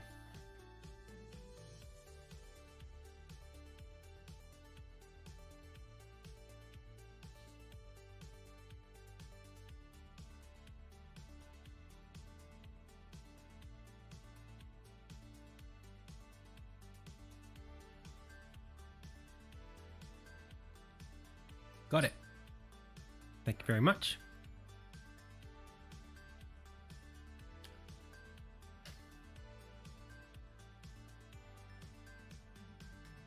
Okay. This is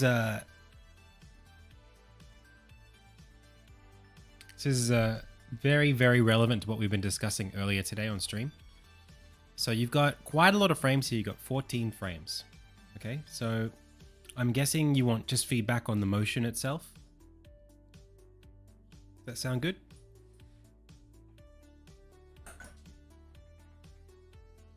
Sure. I'm imagining that this is a run, so it's going to play faster than this in the game. Is that right? Let's assume that it's going to be playing at maybe even 70, something like this, or even faster. What kind of game is it? What kind of game is this for?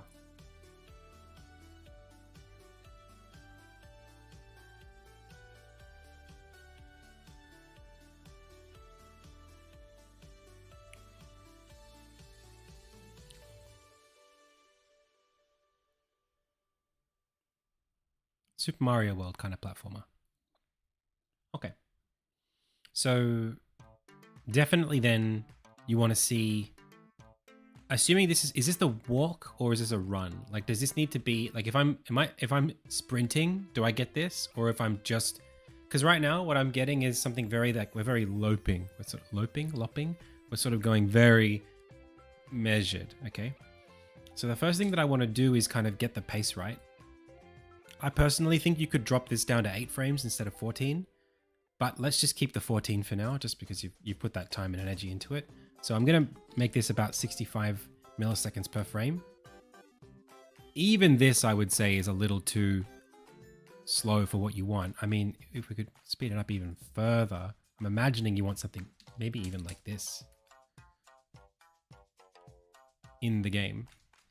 But there's a couple of things. First is that the actual run itself, I can see that because you've got the anatomy of an otter, what you're dealing with as far as like the pace per foot, like the amount that each foot covers, it doesn't feel like a lot relative to the size of the body. So like we're going really just from here to here, right? That's the length of a whole step. Now, the range of motion may be low on the otter's leg. So instead what I would do if I was doing this is I would make him jog, right? When we jog, only 1 foot plants on the ground at a time, and the rest of the time you're in the air. So looking at something like this, right? You can imagine we're moving a lot faster than just from here to there over the course of a sprint, because we can cover that in like 1 frame and keep the body in the air for the majority of it. So we're kind of relying more on the power of the step than the range of motion in the hips to cover that more extra distance by getting airborne a little bit. So that's the first thing I would do, is try to get that, try to think about the pace and how we achieve that pace if we want a run, given the anatomy that we've chosen. From here, You know, it's definitely not like when I'm going in slow motion like this, it feels okay. It's a little bit Chariot to Fire. It's a bit like slow motion. Dun, dun, dun, dun, dun, dun. And that makes it harder to appreciate the physics of it. So like I was showing you earlier, if we do speed it up to like even double that speed, we can start to look at what's working and what's not working. A bit derpy. Okay, well, I feel like we can still achieve that with the tail. The character right now doesn't look derpy. The character looks quite strong. The upper body is pretty like this here. That looks like a sick bicep. It looks like he's got some bulk up in the upper body. Particularly because of how thin the ankles and feet are, which is typical for those kinds of animals. It makes him look like he goes to the gym and works on his arms more than he works on his feet. So I don't know if that's the intent, but that's kind of what I'm getting.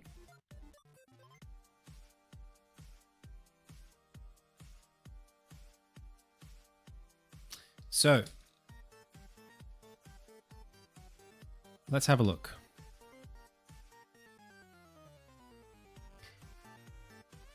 This frame, this stuff here is okay. I like that there's a bit of elevation from the ground. Let's be really consistent, right? When I work on something like this, I always have a frame that I count as the ground, or not a frame, but a shape that lets me decide, okay, that's the ground, okay? And let's link all the cells so that's the same on every frame. Now, if you see here, we're not quite on the ground with every pixel. And I'm not sure if that's on purpose. Maybe your ground in the game is a bit more elevated. So maybe you've got like grass that like sort of appears here. That's got quite like a lot of thickness to it. And maybe then this is more about creating like a depth effect. Is that right? Do you have like a depth to your ground? I'm going to assume you do, just for the sake of the argument. Okay, well in that case, it's not bad that this goes a little higher. But I really do think then, as you have this step, I think that this is kind of like this frame here and this are so close to what you need to be doing. And this frame is not what you want to do. So, and what I mean by that is it's mostly that on this frame, look at how much we lift that leg. Right, there's quite a lot of elevation in it. It at least gives us the sense that we're lifting our body up. Right, and the extension on this leg really sells that.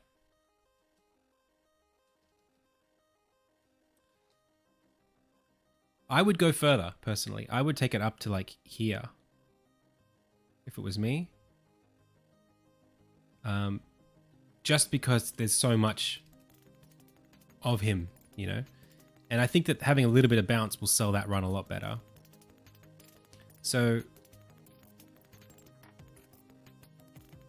yeah, I think you do have a little bit of inconsistency with the foot here. This foot probably needs to be lower on this frame. You've got it along the ground, right? So let's keep it along the ground. Let's keep it nice and consistent.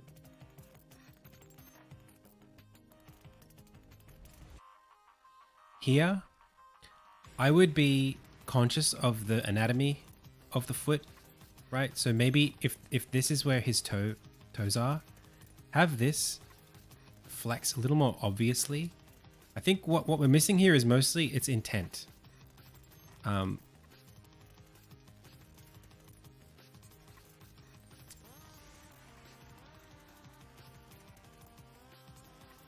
So there's a lot of frames, and on those frames, like all of these inconsistencies, like here, this region, when we're looking at the motion, it almost feels like it was drawn one frame at a time, fully. So what I would do is, the fundamentals of this is get the motion right.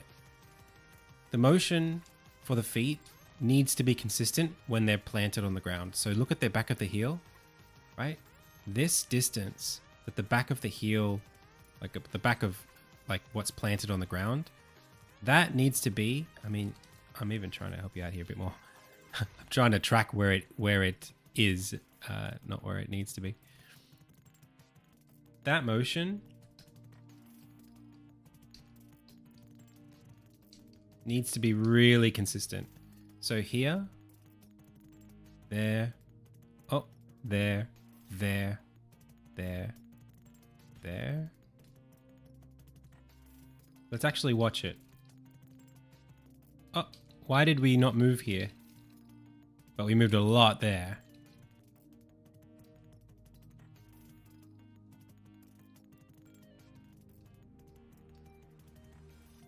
See? This frame, this frame here is hurting you a lot. This frame. Because what's happening with the foot? The arms are moving a lot, but the foot's not really going anywhere. So in reality, like this frame should see this foot coming like a lot further back. I'll just get rid of those pink dots. Yeah, right here for sure. You want to see this come a lot further back. And then obviously this in turn would need to start shifting a little more. And it's just stuff like that consistently. I guess because you've got it so high frame rate. Like even that to me feels a lot better because it's like step, step, step, step, step, step.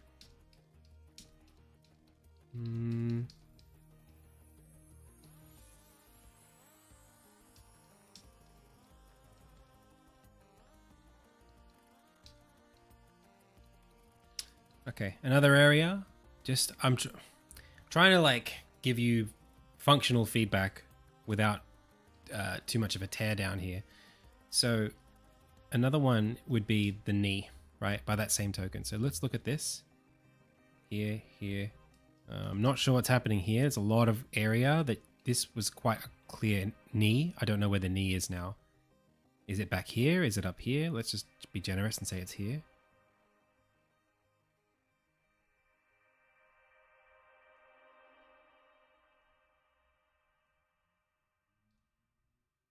Can you see the inconsistency in these changes?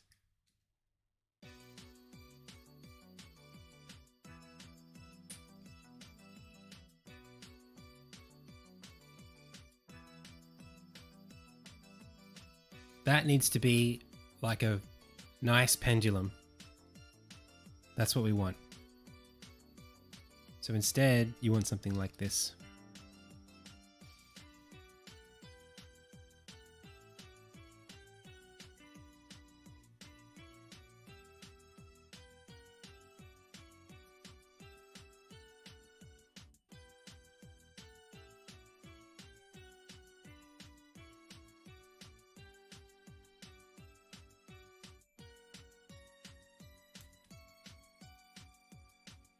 Look at the difference between the white and the pink.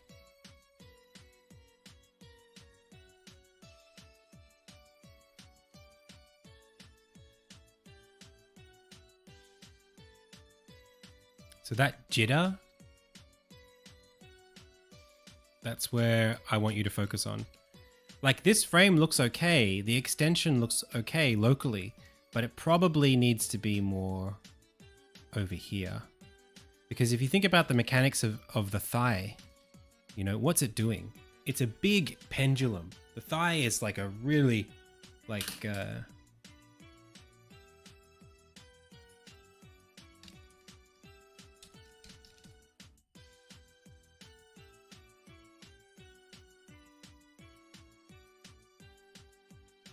this isn't gonna look good. You know, it's this like, I don't know, tibia, the tibia.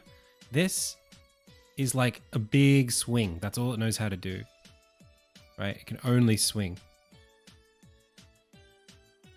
So when we're looking at it here, the amount of energy it takes to swing this big bone under the body, we need to respect that.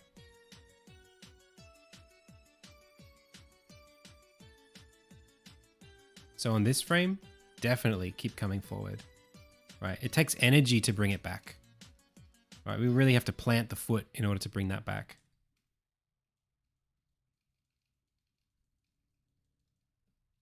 So we hide these now.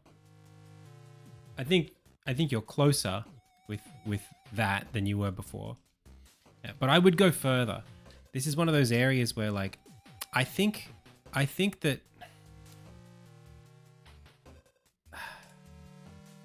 I would really encourage you to take femur. That's probably right. Yeah, the femur. I would really encourage you to take another stab at this if you have the time and the opportunity to do so. Take another stab, but start with basically a skeleton. Start with something simpler, just a bunch of lines that represent the bones or points that represent the bits, you know, and make that look consistent at that simplistic, just blobby level. Don't necessarily think about the weight, like the thickness of the limbs. Just think about the limbs themselves. So like if I do a run animation, you know, a lot of the time,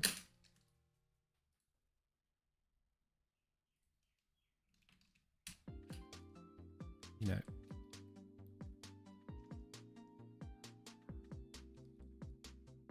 I'll start with just the torso.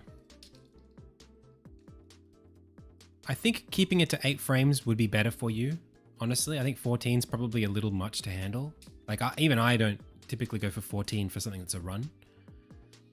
So I would just think about what are the chest and shoulders doing? That's kind of where all the most of the weight is in the body for things like because you've got two things going on. You've got the bouncing of the upper body, and you've got the swinging of the legs, right? It's like the rotational motion and then the vertical motion like this.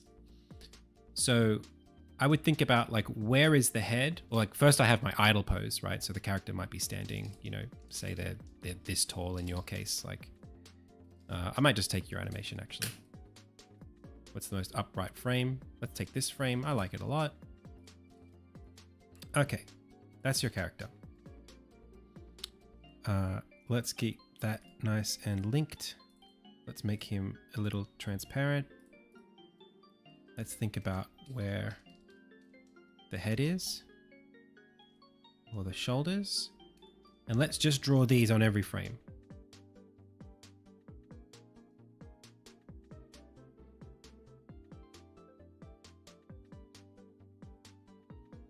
You can even just copy paste. So I'm going to make this feel like an amazing run animation without doing anything else. Just going to take these frames and I'm going to make them feel good. And then I'm going to do the next thing. So the first thing is, okay, maybe it's an up, up, down, down, and then an up, up, down. Let's get that right. Go back. Sorry, I got lost on which frame I was on. Okay, start here. Up, up, down, middle, up, up, down. Okay, so we got this tap, tap, tap, tap, tap, tap. That's the start, right? Does that feel like your character? That's the first question. If the answer is no, and you need more frames, or you need it to be slower, or more like heavy, you can solve that here, right? You can say, okay, I want it to be slower, I want it to be heavier. Maybe I want it to be more of a jostle. Maybe he's got more left and right motion. It's like more flop, flop, as opposed to bounce, bounce. But it's up to you. But the point is that you deciding this now, how many frames, how much motion, at this point, it's a lot cheaper to do it here than to do it here, right? Now that you've already got your character, and it's all drawn on one layer, is really hard. It's really hard to think about, oh, what if I want the arm to float a bit more in the air? Or what if I want the body to lurch a bit more? You know, all of those questions, you can solve them here for nothing. You know, it costs you no energy to just move something on one frame. So that would be the first thing. And then start thinking about, okay, you know, let's think about the height of that torso.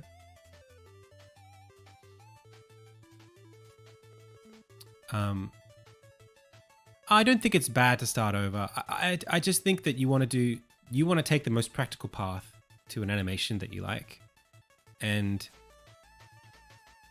I think this, where this is at, it would be without like layers, for me at least, it would be hard to, like, you've done a lot right. You know, the shoulder rotation, seeing the back on some of these frames is good. It's really, really good. Right? The actual, like, every frame of this, when I look at it, my brain goes, oh yeah, that could be a frame of a run animation. I get it, right? I can see it. The proportions are pretty good. I even like this here. Oh, that's so good with the tail out straight. Feels right. Feels good. But there is something about in motion, something about it that I don't like. For example, this elbow.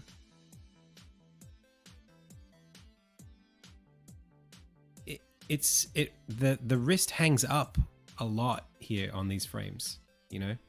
I would expect the wrist to sort of come more like this, right? Because look at it here. You've done an awesome job having this drop, drop, drop, and then start lift, lift, lift, lift. Great. Awesome. I would go a little higher here, a little higher here. But then as we come down, I want to see this drop. Right? And then we can come back up.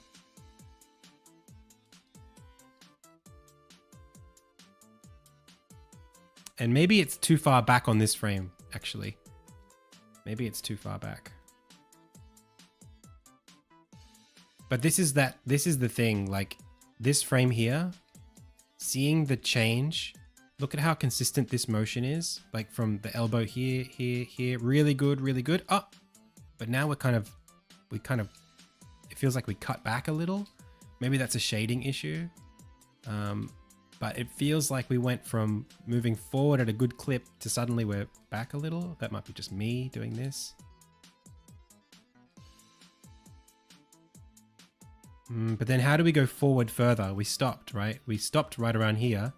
We shouldn't be going forward any further. We should be kind of on the way back now, or at least stable. So all of this stuff is about, it's about the conservation of motion, right? When something's moving, in order for it to, especially when you've got a lot of frames, right? When you have a lot of frames like this, you're capturing time at a more high resolution, which means the changes between the frames should be less. Okay, so that consistency of I'm moving forward and then I'm moving back, right? The way that the arm is coming forward and back, it can't jitter, right? It doesn't. It requires energy to move your arm in different directions, and what's really happening is that there's one motion from up here, twisting the torso, moving the arm. There's only one motion, and that the kinetic kind of like inertia that carries that, or the momentum that carries that, that's going to be consistent until the torso pulls us back. And then gravity is the thing pulling us down. So if you think about the beats of when we apply energy to lift parts of our body up or loosen them to let gravity pull them down, that's what you need to capture to get this to feel natural.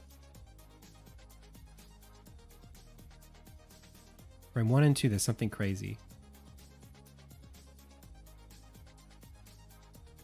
I don't...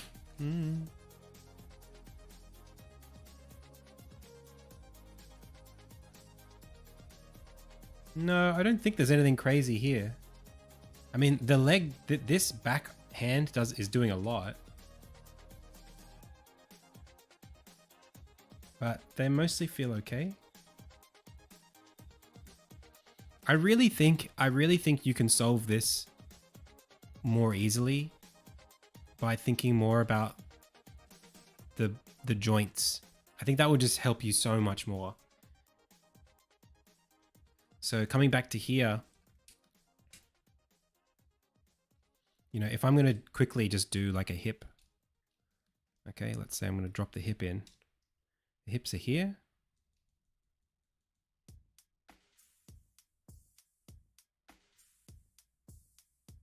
That's where the hip is.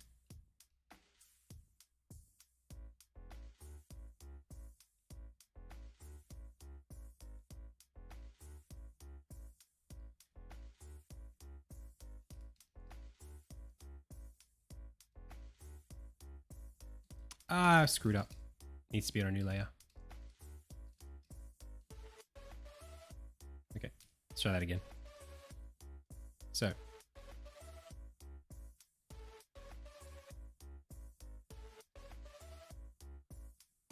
Again, I'm just drawing it stable. And now I'm going to drag it where I think it needs to go on the frames. So.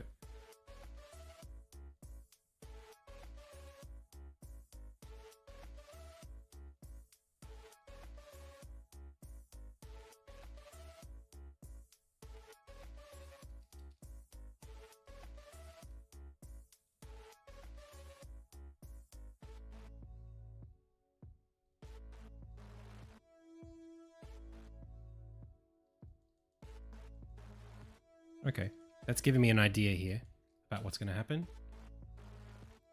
Probably needs to be more than this, but let's just stick with this for now. Because I just want to know what's going to happen with this knee. So let's bring the knee in. And this is the part that I think you need to... I think this is the part you'll benefit from the most, is just thinking about this next bit. Okay. So...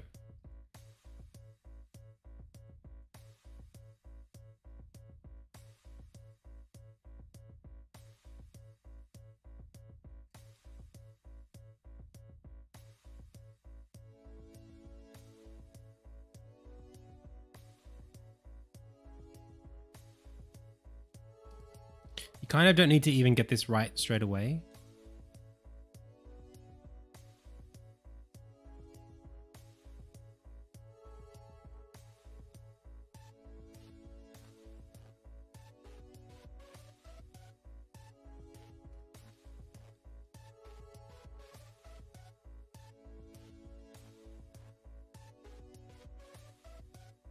But even just thinking about it like this gives us something to think about, you know. The timing's might not be synced up correctly. I might probably bring this up on this frame. And then this up here.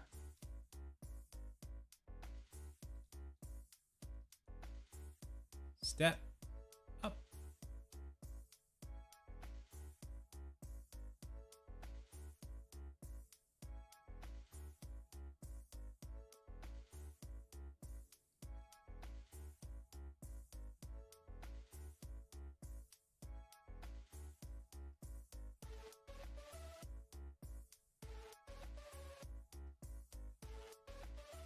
Yeah, you can feel it, right? And you might even think about, I mean, like if we do the other leg, this might become a bit more apparent. And you can do the other leg by copying and pasting. I don't know if you've seen this tutorial of mine where I do this, but you can take this, copy it, paste it, offset it by half, drag these frames back. So now it's out of phase exactly. And then you can like make it a different color. So Control R, ink, there. And then you can take the whole thing and shift it forward a couple pixels. Now you have the two legs. So you can do that.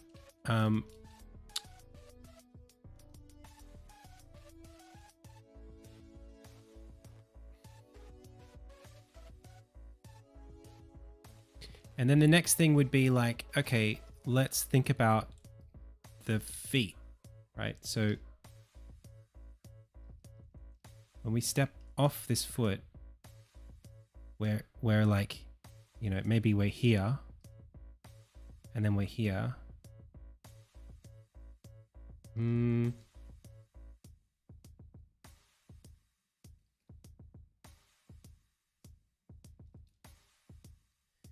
But and for me, like when I'm working on this stuff, I kind of don't mind negotiating it as I go.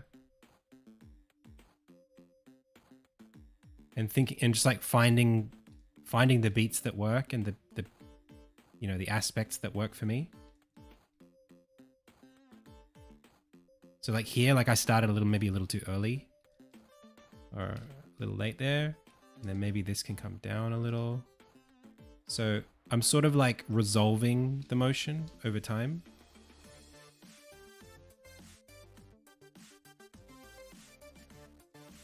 You know, and when I'm looking at it, I'm like, okay, maybe this, we need to be a little further forward. So let's like bring this a bit more like here.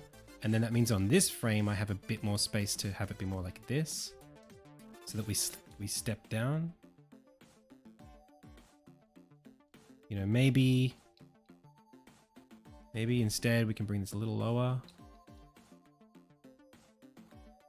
And then bring this like up over to here. And then here. Maybe like here or like that. Yeah. Go a little higher maybe. And then step flat down. And then we're even. Now I haven't started thinking about the anatomy yet of an otter and how that might affect this. But that's kind of how I approach it. So now I'll come back to this torso before we get too deep. And I'll think about, okay, does this do actually what I want it to do? So based on the most confident thing I have is the leg. That's the strongest thing that I've got. So let's just figure this out. I'm going to bring this down here, or on this frame, we've lifted off the ground. So that's where I'm going to go up, up. Yeah, I was one frame off.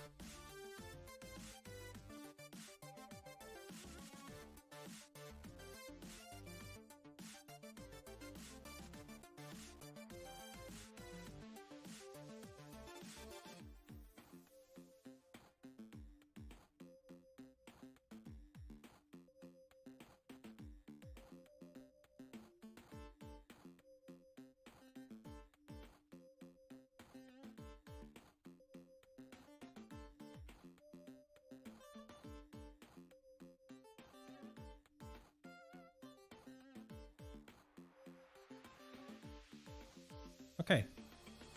So now I feel like I have something, right? I feel like I have something I can work with that has like an energy to it.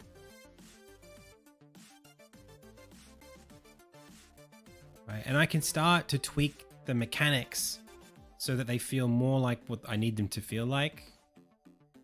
Way, way, way more simply.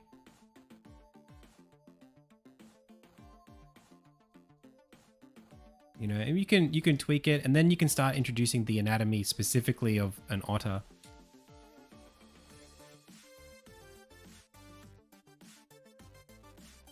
I mean, even the lope is fine. If you want to make it feel like a lope, you can do that, right? You can make this torso drop, you know? You can make it be more kind of chaotic. You can make it waddle. You can do all of those things. You know, you can even add, like, say the head, for example. Okay. Let's say I want the head to be more like he's more like bouncy, like this. You can draw the head, copy it on all these frames, and then you can delay it. So when it comes up, it's actually down, and then it comes up. Down, up, up. You know, you can kind of make it a bit more like that just by having it kind of be out of phase with the rest of it.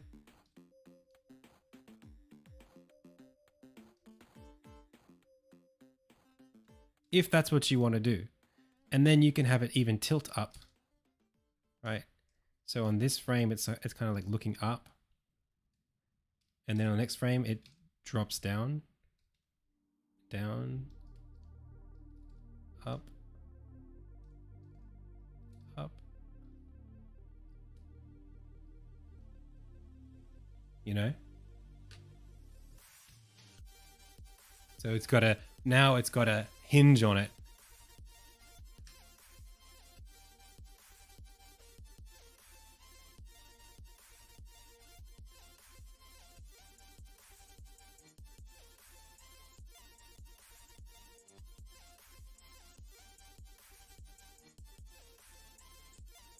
Maybe that's a little too crazy.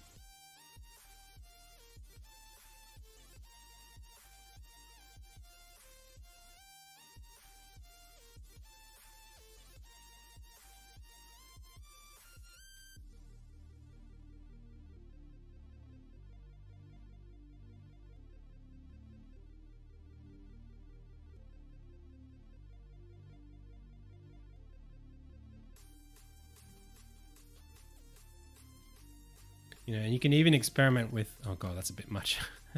You can even experiment with like left and right, like towards and away from the camera, right? You can make the head a bit smaller on one step. So when the green foot, which is the front foot, is in front, we can have the head shrink a little. And then as it comes towards us, we can bring it a bit more to the left and have it be bigger. Now it's got the left and right motion to it, you know? So that's how I think about it, right? You've got that character, you've got the feel that you want. And this only took a little bit of time. You know, it doesn't require a huge amount of investment of detailing and lighting and all that stuff to get to this point. So it's up to you to think about, I guess it's like designing the motion. That's the thing that pixel art is very, very deceptively difficult at. Designing the motion, because you're thinking about where each pixel should go, and you've got 14 frames to think about every pixel. It feels like a lot of work, right? But if you break it down just to pieces, you can start to, and you make those pieces very abstract, you can make them more pliable. Right, you can make it more simple and easy to work with, and you can design the motion before you design the pixels.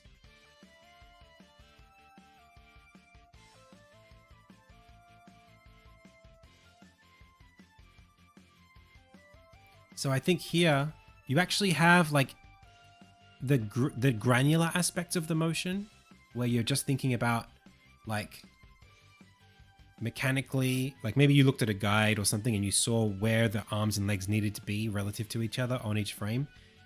That's right for the most part. You know, even like some of that head motion, but the most abstract level, the gross mechanics, the big bulky parts, it's really obvious where those are inconsistent. Like look at the nose here. It's like forward, forward, stable, stable, stable, stable, stable, back, forward, forward, stable, stable, stable, stable, back, forward, forward. I mean, what is that relating to? What's happening mechanically that's having us go dut, dut? You know what I mean? So those things there, you want to be able to solve those at a point way early, super early, before there even is a nose, just where the head is going, right? Like what the only joints that matter there are like the neck and the base of the head. And they are mostly being affected by the rising and falling of the body. So if they're going to bounce forward like that, there'd have to be some extra force or something else, right? Does that make sense? I hope that was helpful. There's a lot to go into. I mean, we could sit here for hours breaking down each little bit, but you know, like your perspective is good, right? Like the chest, I like the way that you can see more of it as we rotate towards the camera and less of it as we rotate away. It's right. It's all good. It's just that the fundamental stuff feels like it was skipped a little bit before we got to this point. Yeah. Now back to my own animation plight. Actually, I have a marten that's quite similar to your character, and that's kind of how I animated it. So he's got a sword in his hand. Actually, the patrol animation's a bit closer. So it's not perfect, but you can see I've got, you know, a little bit of experience animating that kind of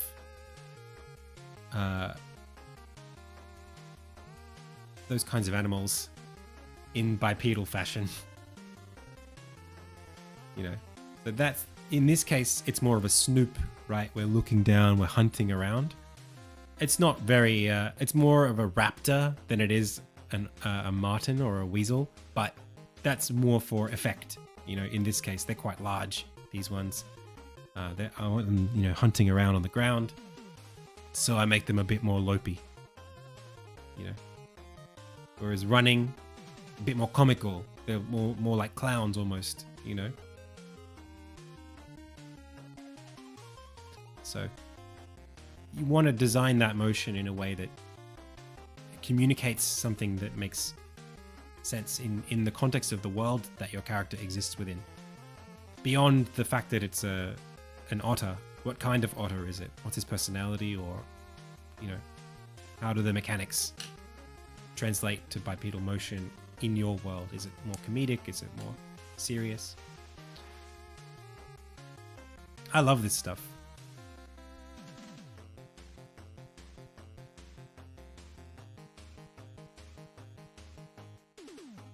A really good example of this stuff, if you're into like Disney style animation, watching the Jungle Book, there is some documentation from the archives of like the Jungle Book where they talk about the animation approach that they took to the snake. I can't remember the snake's name in the Jungle Book, but the snake does a bunch of stuff where it uses like a kink in its body as like a hand. A lot of the time it'll like cover its mouth with itself. It might even flop that aspect over, like the kink in the loop. It might flop the loop over to be like a hand gesturing, you know. Snakes don't do that, but this snake does, you know. Yeah, shoulders, exactly.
I made a mistake there.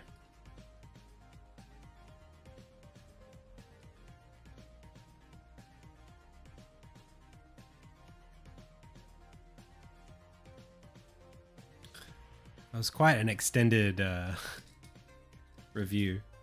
It's hard to know. I get so excited about animation. I could spend like honestly hours breaking down that stuff with you. But if you want, I've got other videos on my channel where I talk about that process that I described to you. So you can find them. The most recent run animation tutorial I've got is a pretty good one for that.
I don't even know if we would see the belt on this frame.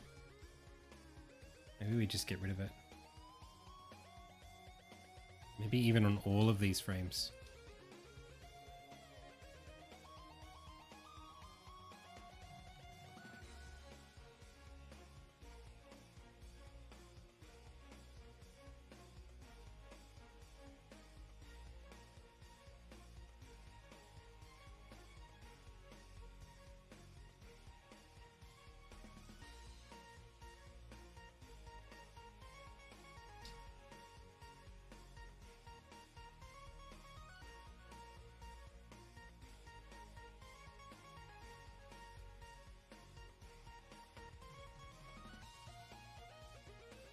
So just to follow up on that, like what I'm doing here, this level of animation, like where I'm just putting the details on the golden, you know, the golden bit, like this stuff I'm leaving until I know that the legs are in the perfect position.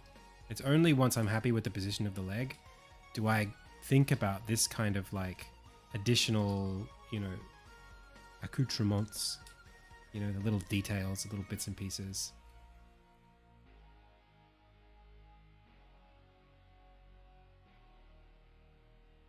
Because I know they're not going to change. Like, I'm already happy with them.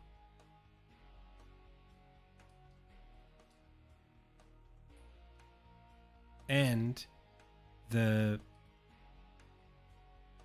kind of the foundations aren't going to change. That's the most important part. Like the things that they're built on aren't going to change.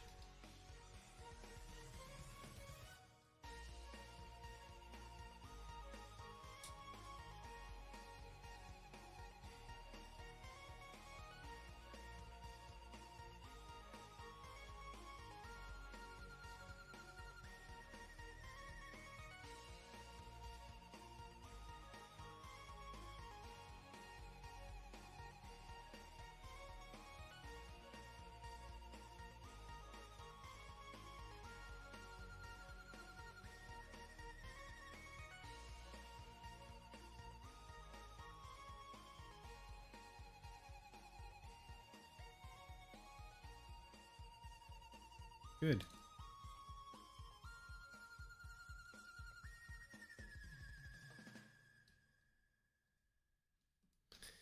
I really feel like the coat here could be further over.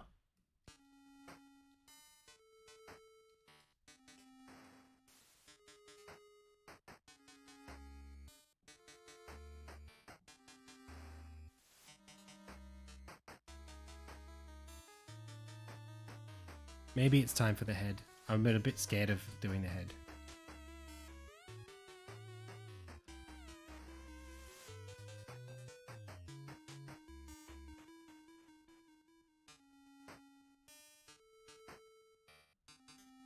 Or maybe the sword.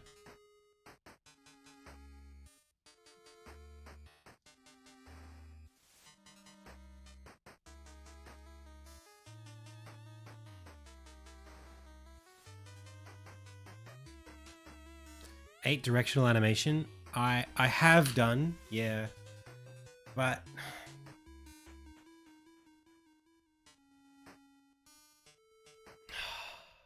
you know,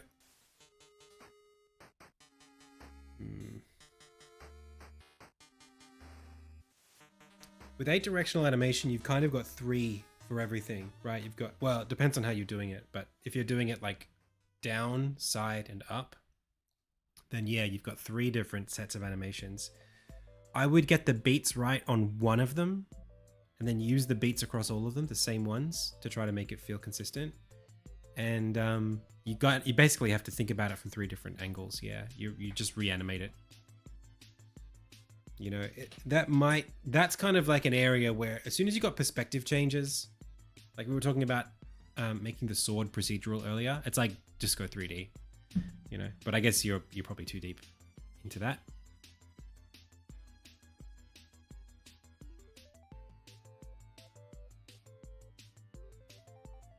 But yeah, like I did like a Final Fantasy Tactics style character set, and I did do the different, you know, towards and away for each of those. Oh, thanks, Uncle Satan. Uncle Satan.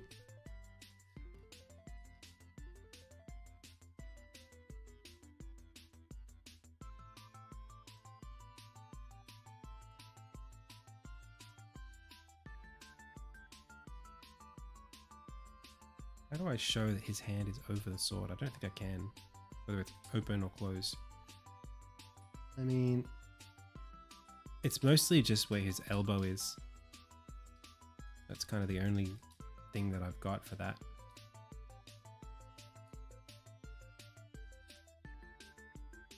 I'll have to shade the arm correctly.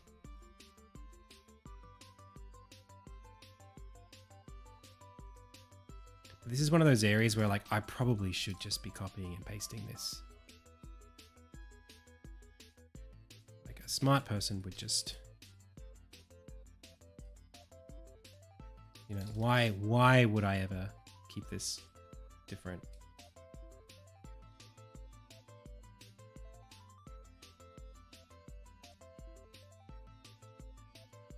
Maybe we give it a bit of a rotation on like this.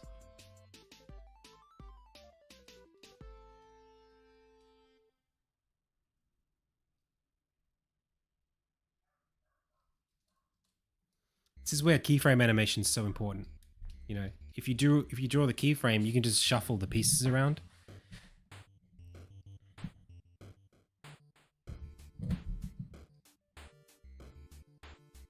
Octopath Traveler. Does it have to be? How are they managing to get 8-directional animation for sprites that big? Like, what is it? Is it a mech game? Like, what is that big in your pixel art world that needs to be animated in 3 directions?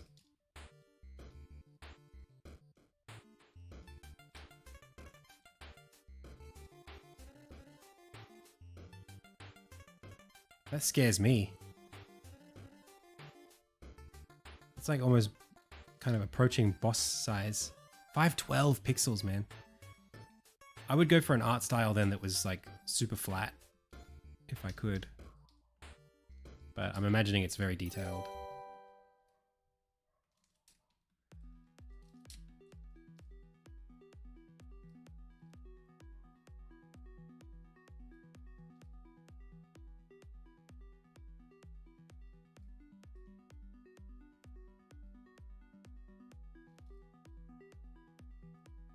.3D isometric. But and the creatures have to move on a grid?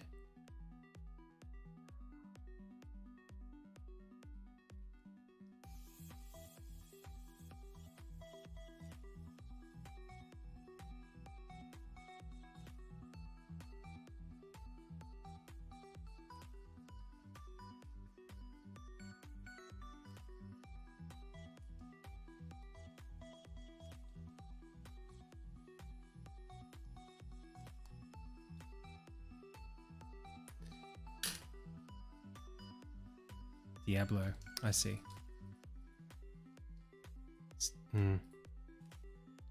That's hard. Because, like, you know,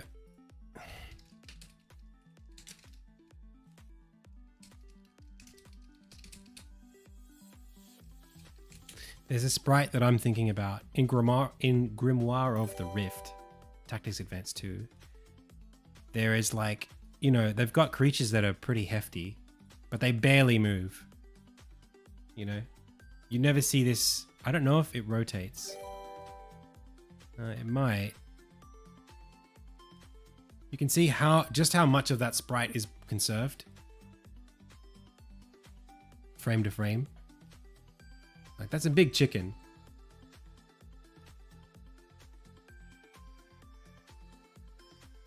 Do I ever get blind? Yeah, of course. If you spend enough time, of course you do.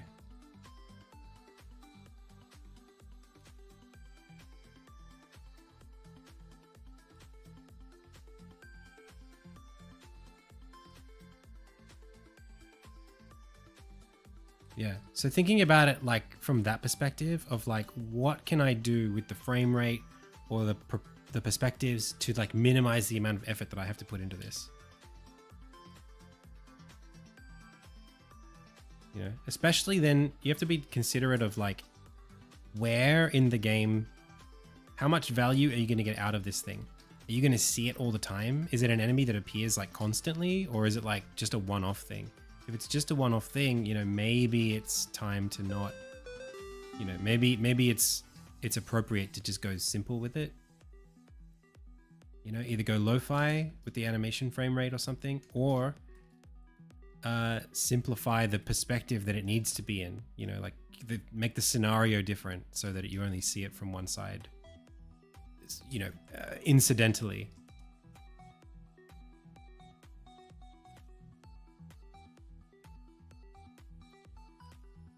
Yeah, Foha, take a break.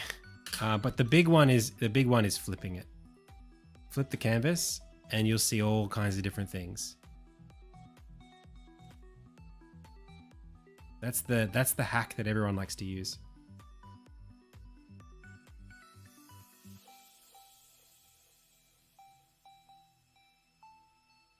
But it does work.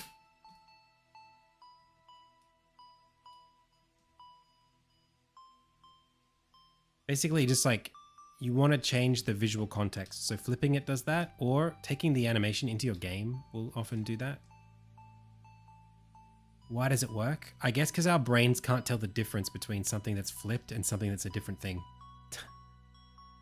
You know, our brain doesn't really track the differences quite as well when you mirror something completely. So we go, oh, it's a new thing that I've never seen before. It's like object permanence, but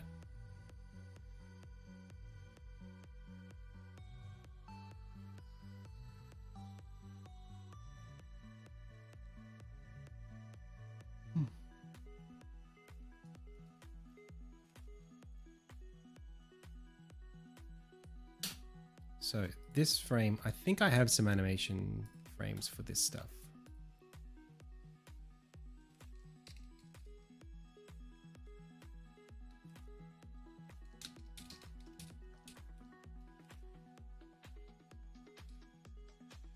Maybe we can find some nice frames for this. I mean, this, gotta use that.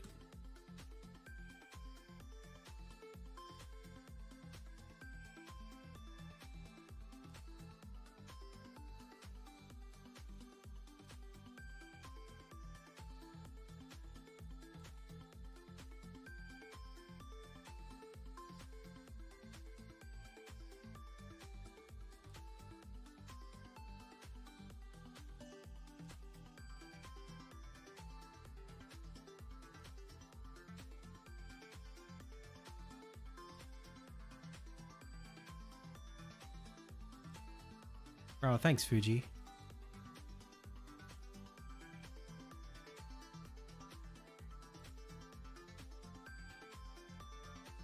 It's very convenient that we can use the same, almost exactly the same frames here.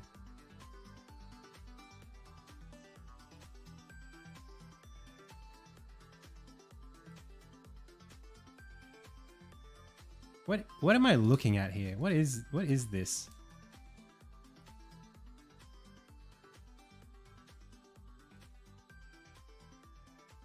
This arm, let's just like come back for a second. This arm needs to be in front. Oh, nope, that's wrong.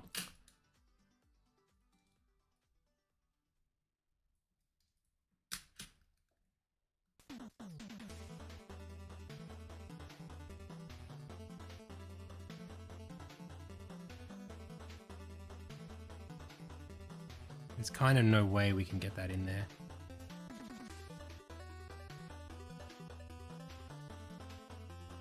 Arm's just got to cover the head, and that's just the way that it is, I think. Unless I bring the head down or something.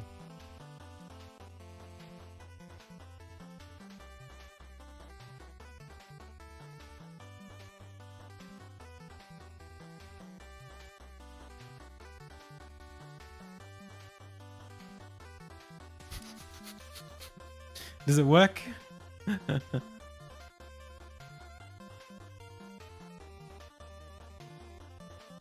You could try to bring the arm like over I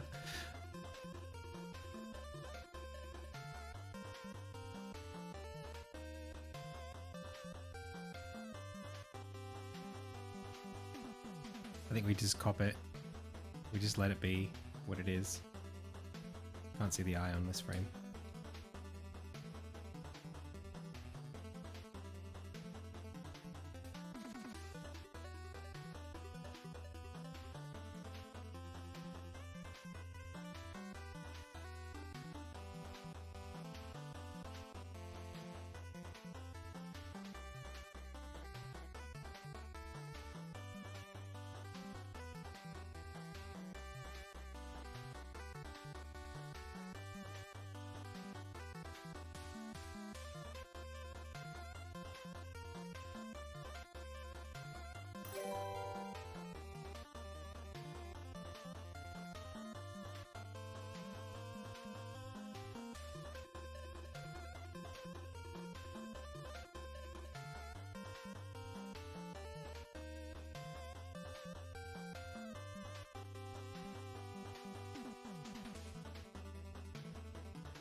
Oh, that's pretty good. No one ever knows, and nobody knew.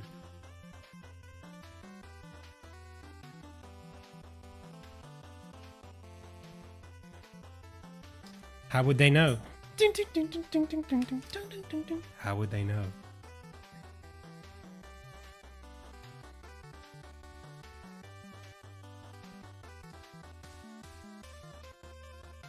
How far into the story do we learn more about Armin's father? Armin's father, we learn a bit about him throughout the game. We kind of learn piece by piece. So it's not, there's no like point. I mean, there is a point where you learn.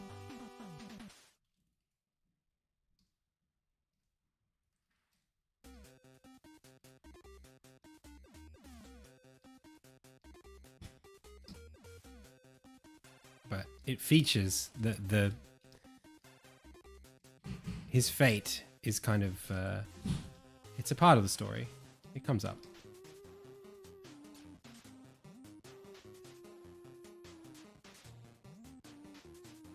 Cool.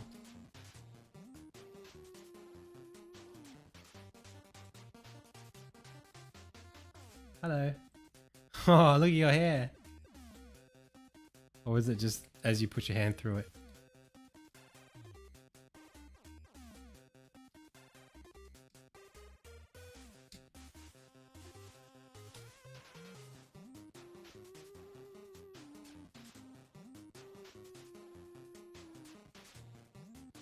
Cool.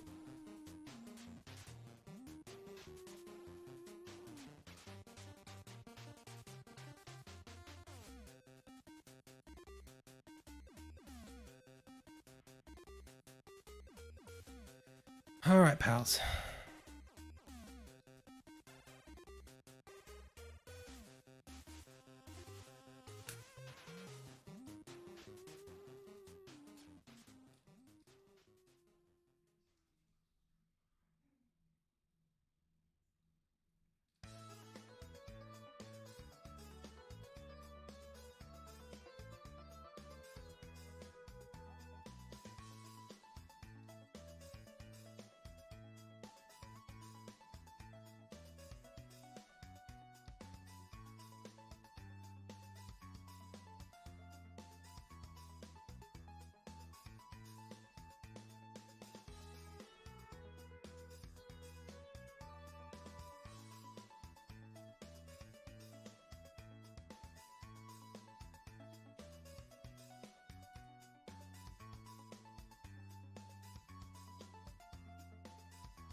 All right, pals. I'm going to take a quick break. I'll be back in 5 or 10. Okay. See you in a bit.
Okay. Buttons.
Yeah, I sort of just had to do what I had to do there. The buttons are sort of one of these areas where they don't, it almost never makes sense, like physically, but it doesn't really matter because in motion they kind of work. They just need to sell that that the thing is, you know, flowing, and I just want them to be there because I just want them to be there.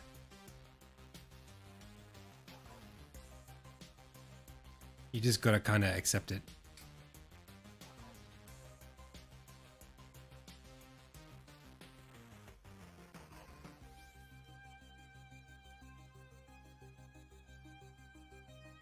Do I go back and add a button to every frame? I already have.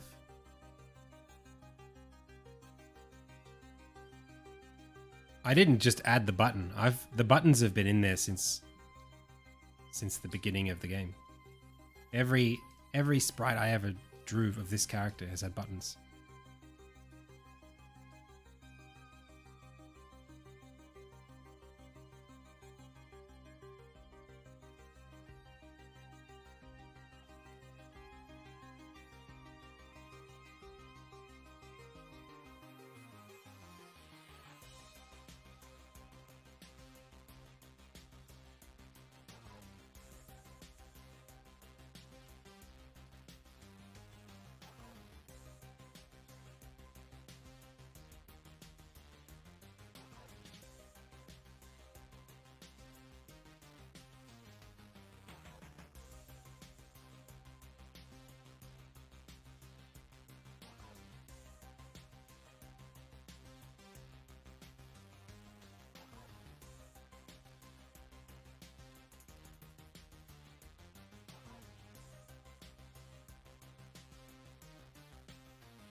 Pretty good. When did you realize you could do a literally perfect Gandalf impression? It's been a work in progress. There was no point where I realized I could do it. Gandalf is he's always with me, and he's always improving.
literally just making it worse.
Hey, this is an online broadcast. Welcome. This is happening live. I can read your comment.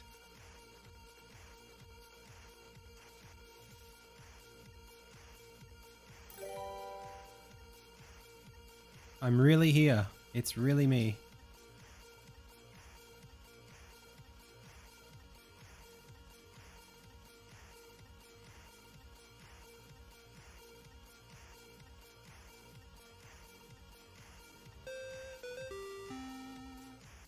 Hey, Unfly.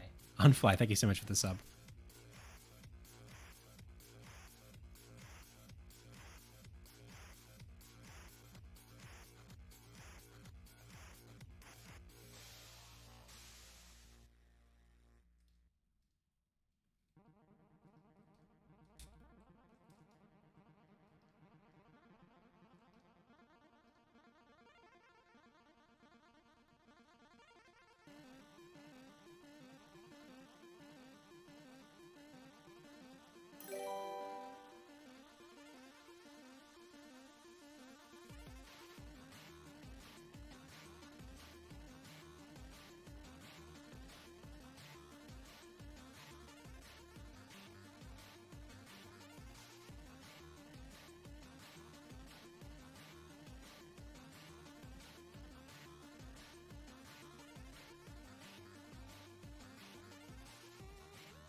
Cool.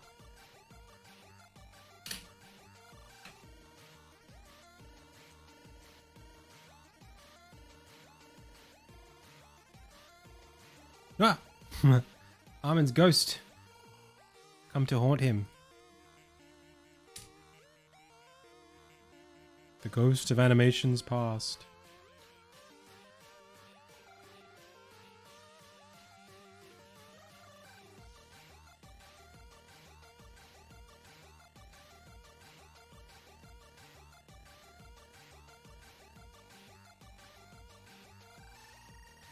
Oh, thanks for watching.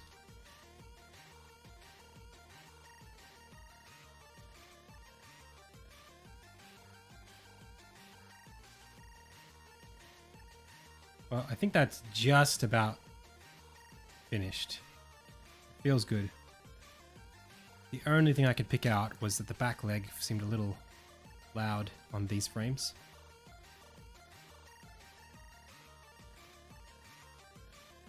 So I might just do this.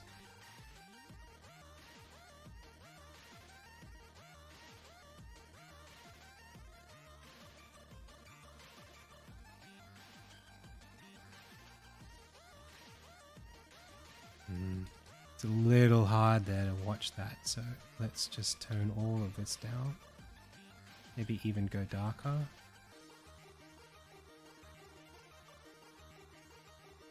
And then something like, usually what I'll do is just cut this off and make it all darker. Just to keep the separation clearer between the two legs.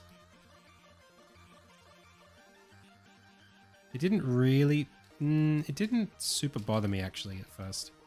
Let's just keep it as it is and we'll see if we'll see how well it balances.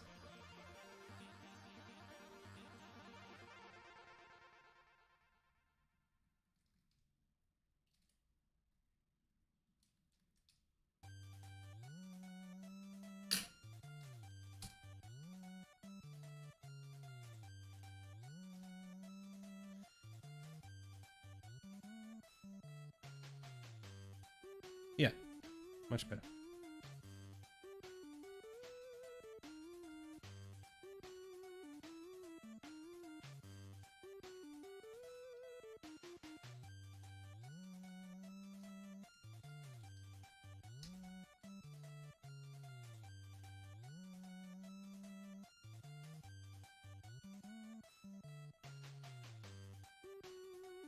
So we just got the back step, and then the down air and the up air need a little bit of TLC, and then we're pretty close.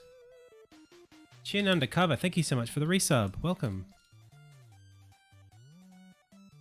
So that's looking pretty good. I think I got all the elements there.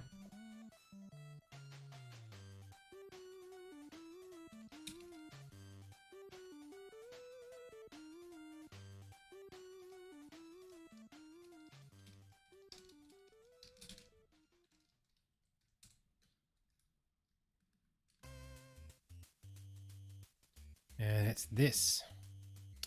What do we want to do about this? Hey, Arda. Welcome.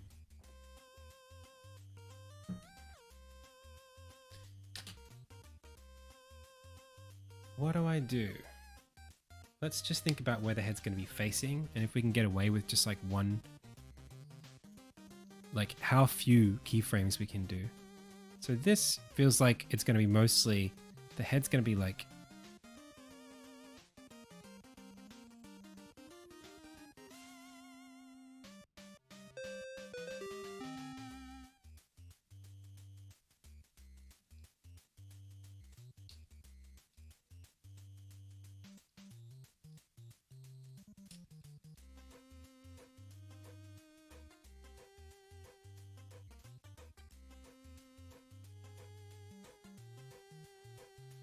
you know, we're looking up.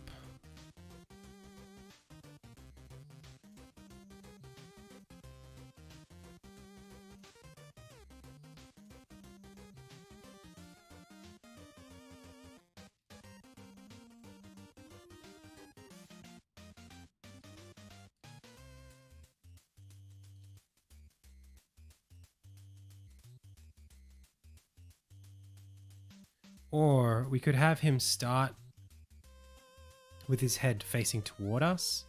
I got this on 2 frames, so I can muck around with this one. We can start with him looking sort of here.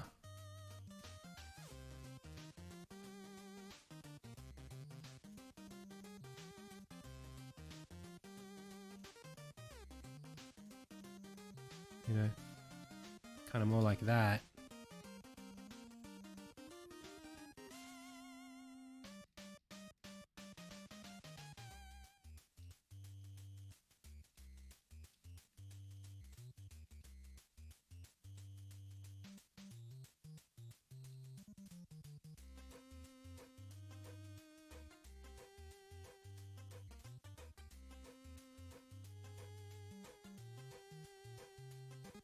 You can watch my YouTube channel if you like.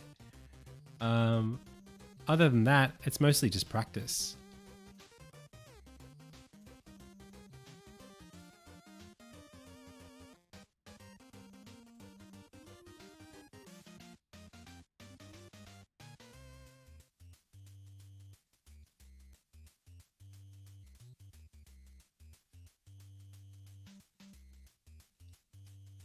I think a frame like this might help us out a little bit.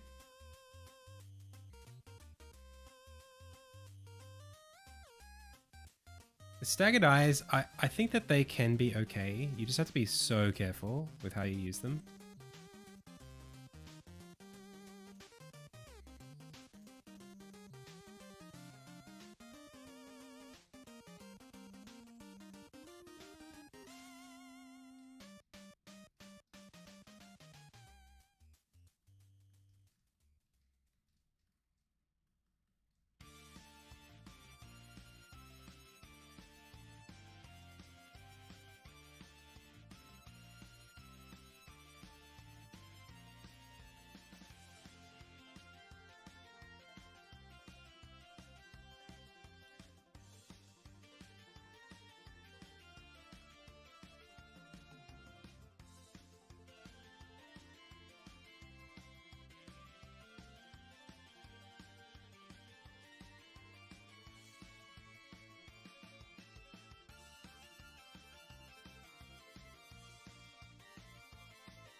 Yeah, we can do something like this.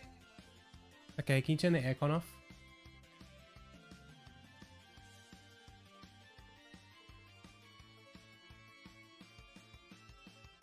Thank you.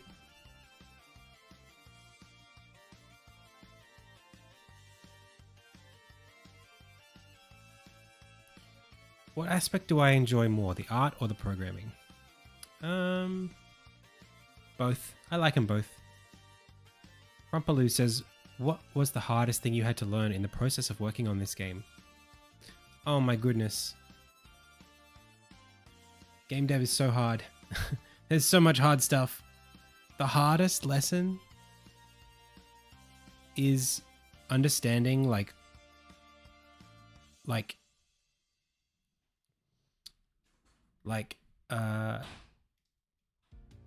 the order that you have to do certain tasks in. That's the hardest thing. Like, what do you work on first, and how do you save time by not working on things that are that are like not inappropriate, but are like not advantageous to work on too soon.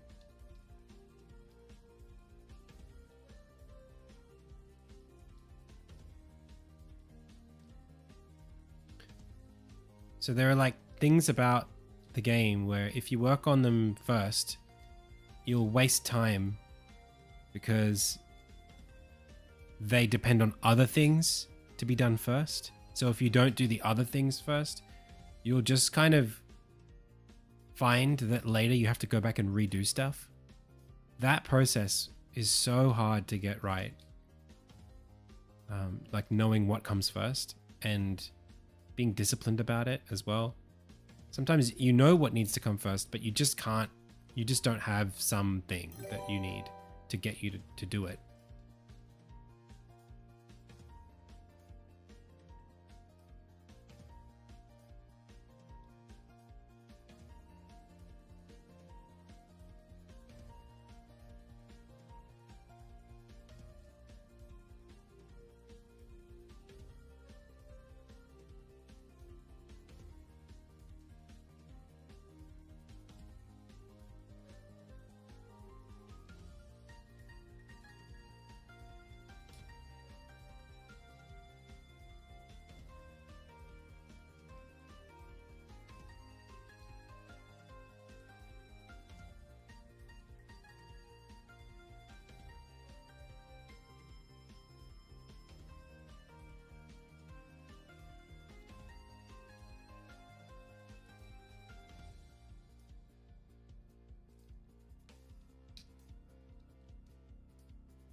What do you think about that?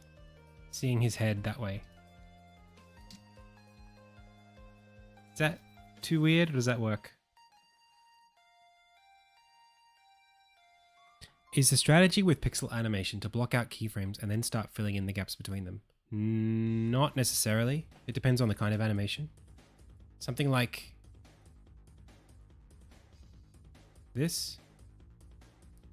I do body parts in the full animation at a really low level of detail, just like a line. So I'll do like one line animating bouncing, and then I'll do one line for from the hip to the knee, and then I'll animate that, and then I'll do one line for the knee to the ankle, and I'll animate a skeleton basically, and then I'll detail over it. But for something like this, this I might design this as like a bunch of blobs, like a bunch of keyframes. It kind of depends. It kind of depends. Like this one here, this was kind of like the frame that I started it on, but then all of this stuff I kind of, you know, sometimes I'll draw it like this, where I'll just draw the basic kind of concept, not as a keyframe, but as like I guess it's like a keyframe, but I'm also drawing the shifting between the frames.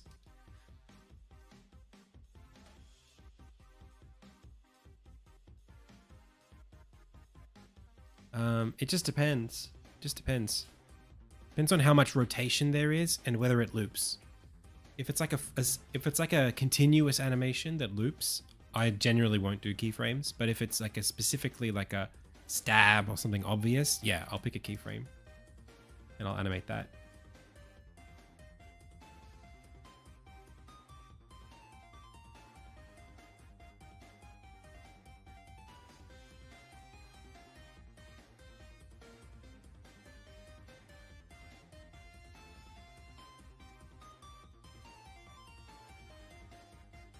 His head's looking like a little big here.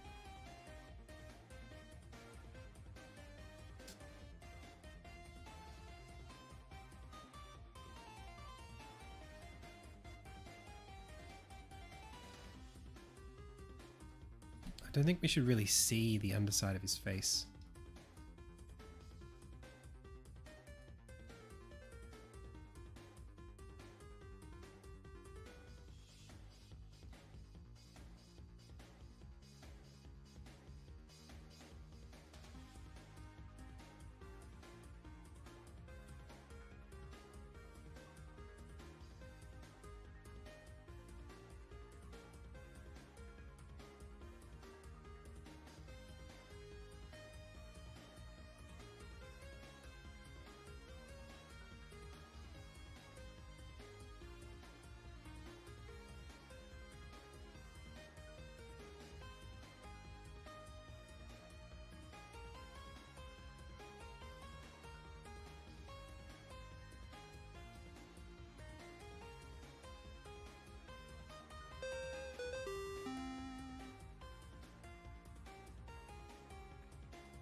Huh. I'll keep that the way that was.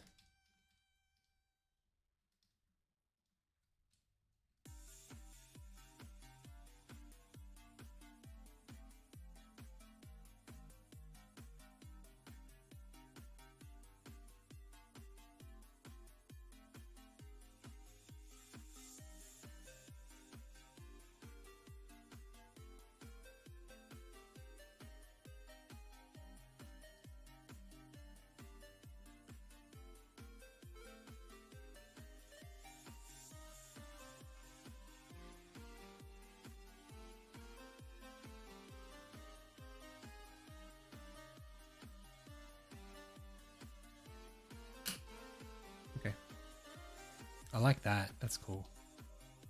Maybe no, that's cool as it is.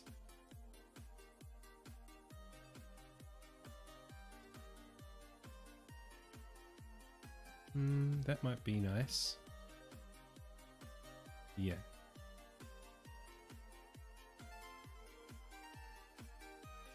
Yep.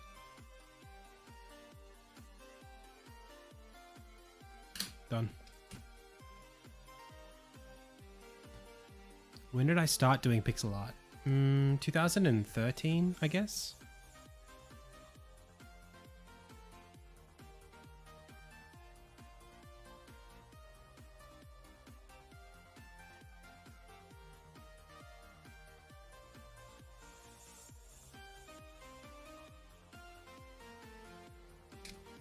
There's something a little odd about how bright it is on this frame.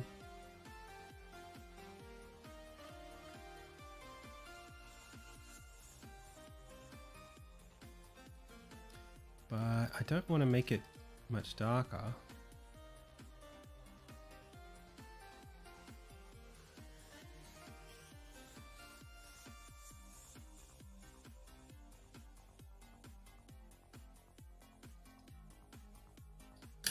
It might be the lack of shadow being cast. It's okay. Too bad.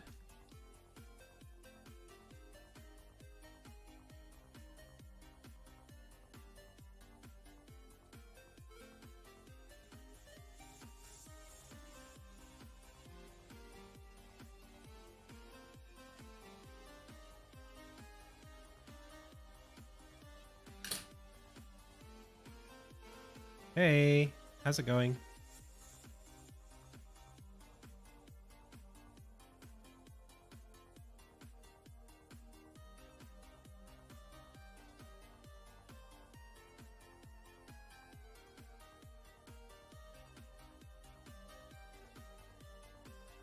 Wait, huh? How is that transparent? Oh, I must have made the frames transparent.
Why is he so cool with the sword?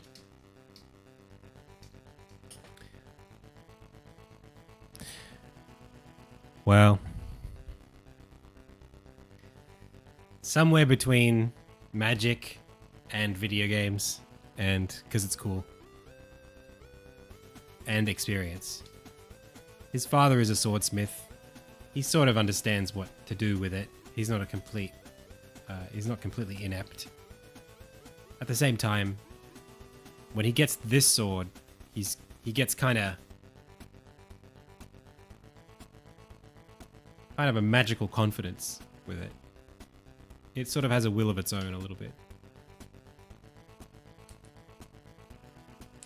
His father passed down the rule call. Just curious, how long does it take Unity to load start your game when you press play? That long. But consider, if you don't have this set up, it's going to take you a lot longer. General. There are some player settings that you can make it go a lot faster with. Project settings, player. Pretty sure I thought it was preferences. Editor. Yeah, editor. Click this button. Enable play options, and then click these off. On, off, off. Inside of the editor settings for project settings. That will make it so that it doesn't try to re-import the scripts every single time you do it.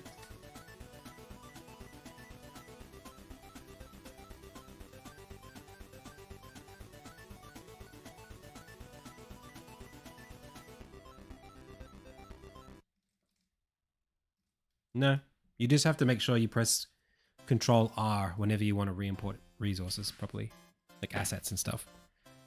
It'll still need to recompile the scripts. But I also turn off auto compile.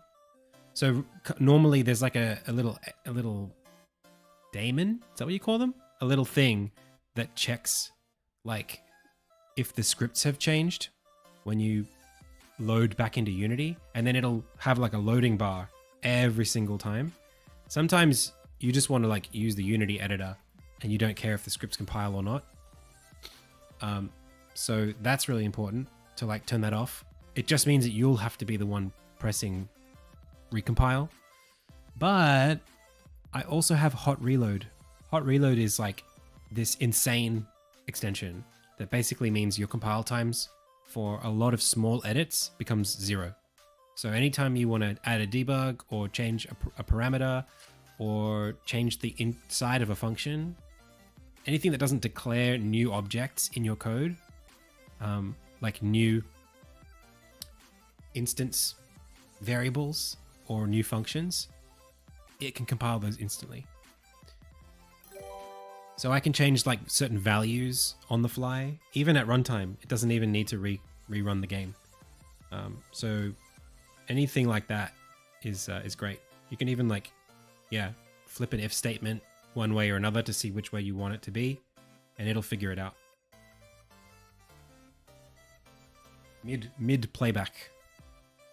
So that also speeds up the... I used to sit here for like a minute at a time going, come on Unity, like what's going on? It used to be terrible. Now I don't even think about it. Yeah, you can get around that stuff. It's possible. They need to buy it. They need to buy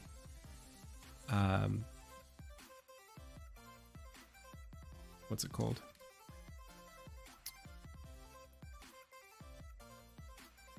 They need to buy...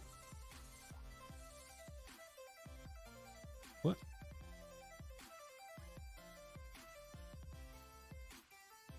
Hot reload. Sorry, took me a second there.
We'll see.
Nah, can't get away with that.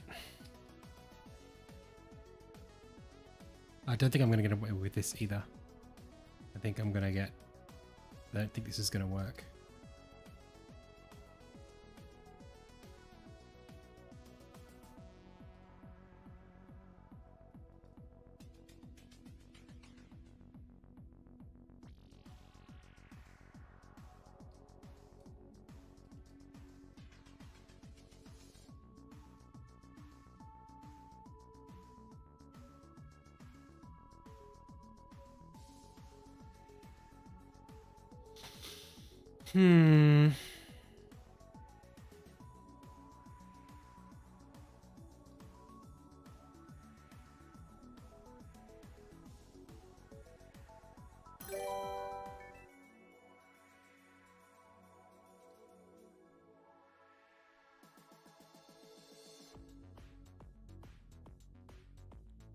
Hey, Davian, thank you so much for the cheer.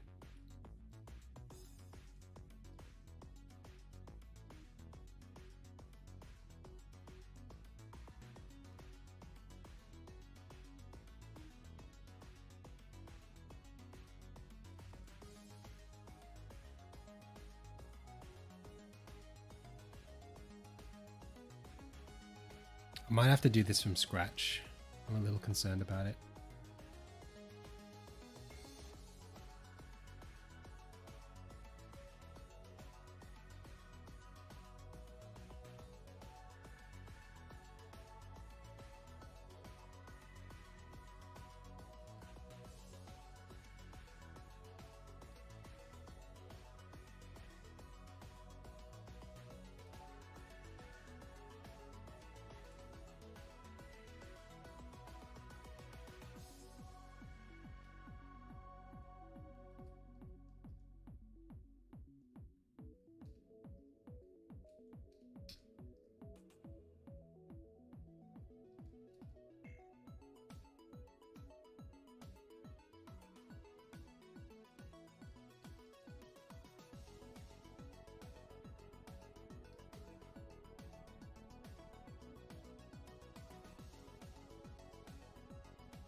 Nah, man.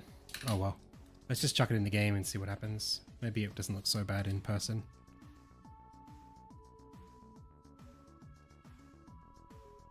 What the heck?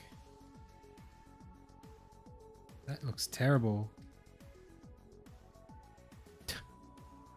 What the heck happened? Oh, wait a second. Something did happen here. Why is this frame there? What is this frame? Uh-oh. Uh-oh.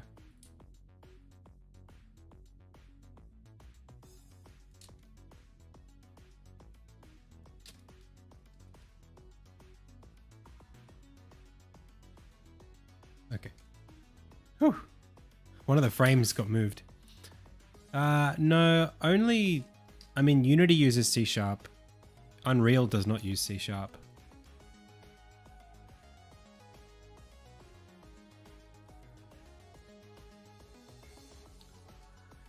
Godot can use C#, but it doesn't... It's not its original language.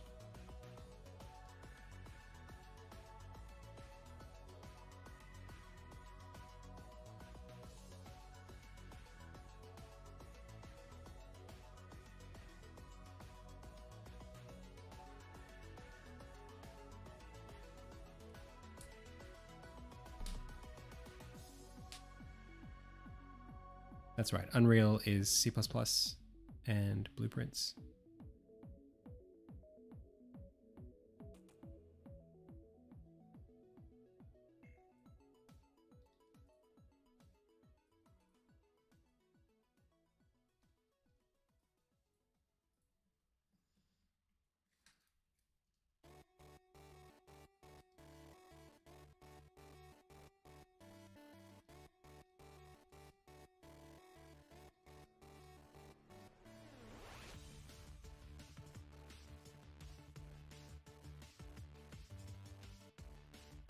In game design, or in game dev, how much of your time is spent programming versus designing?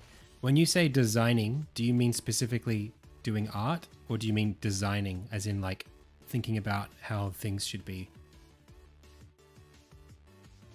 Because I spend a lot of time designing, personally, but I don't know how many other devs do. Oh, art? Well, doing art versus programming, it just depends on what I'm doing. It really just depends. Sometimes it's like, I'll spend a month doing art and I won't do any programming. Other times I'll spend like 2 months doing programming and I won't do any art.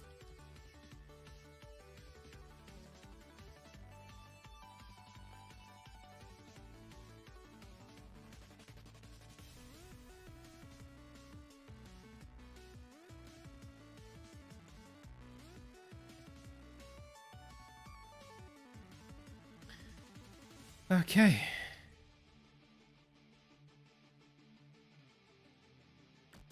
Well, that's upswing done. Downswing's pretty much done for now.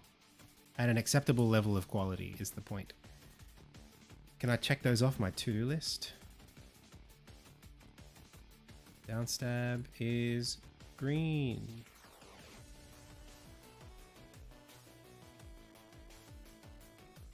Well, let's just cross it off. Backstep slash wall climb, nope. Backflip, nope. Up air. Wait, forward thrust needs polish, does it? Physics? Not. I don't spend a lot of time dealing with physics. I mean, velocity impulses, yes. But like, it's not like I have to create physics in the game, you know?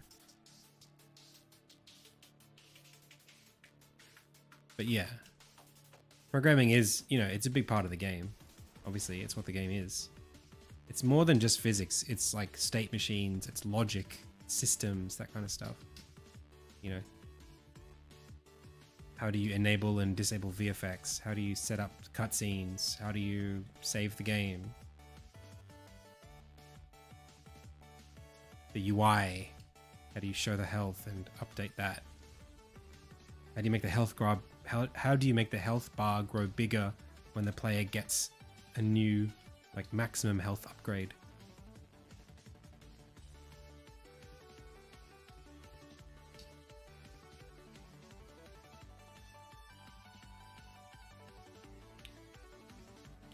I mean, I put faith that Figma won't just disappear. I have faith that I'll be able to at least, like, move it off of Figma. You know, maybe they'll like announce that it's going to get shut down and I'll have to move it all. But I mean, you could say the same thing about Google Documents or OneDrive or anything that's in the cloud.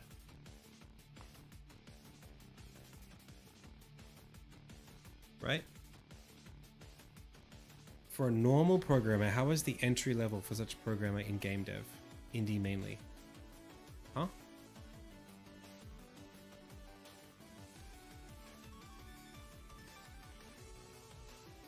Do you have a video explaining how to change an animation on Sprite and to take effect immediately in Unity? That's not even, you don't even need a video for that. Literally just export. When you export, you have a destination where it goes, right? Make sure that destination is inside of Unity. That's it. You just save the file when you export it into Unity's directory, into your project directory for the game. Unity will pick up that change immediately because the Unity is looking at that file to know what to show on the screen. So if you change what's on the file, it'll change what's on the screen.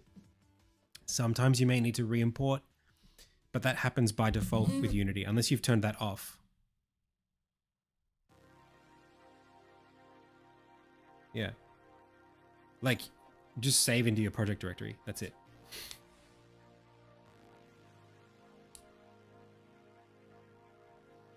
Because otherwise you got to go find where you saved it, drag it into the game, you know? It's too much effort. I keep my project files, my AEST project files in the Unity project folder. So I don't even have to set up that directory because that's the default. It's just like, oh, that's where files go, in the same place that the file is saved. So I'll just build my project, my AEST files here. And then every time I export, they'll just get exported to the same place that the AEST file is in. Ajmandura says, I mean, I mainly work on backends and I got interested in making my own game. Oh, it's not that complicated. Most game programming is pretty straightforward. My phone's in the... Why? I told you I was charging it. You didn't? Yeah, I did. Hey pals, one sec, I'll be right back.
I'm only in a little bit of trouble. My wife needed to call me and my phone was in the other room and I didn't hear it. Might be. All right, let's wrap it up. I gotta go because I'm going to a game dev meetup soon, tonight. So I'll see you all tomorrow. I'll let you know how it goes. If you like this content, consider becoming a patron at patreon.com/AdamCEunice. Thank you.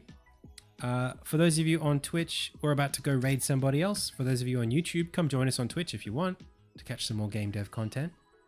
Let's raid Jitspo. He's great. Okay.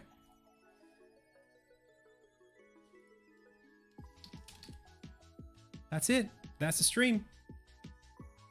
Thank you very much. As always, I've been Adam. You've been the Pixel Pals. This has been the Indie Tales Game Dev live stream. Until next time.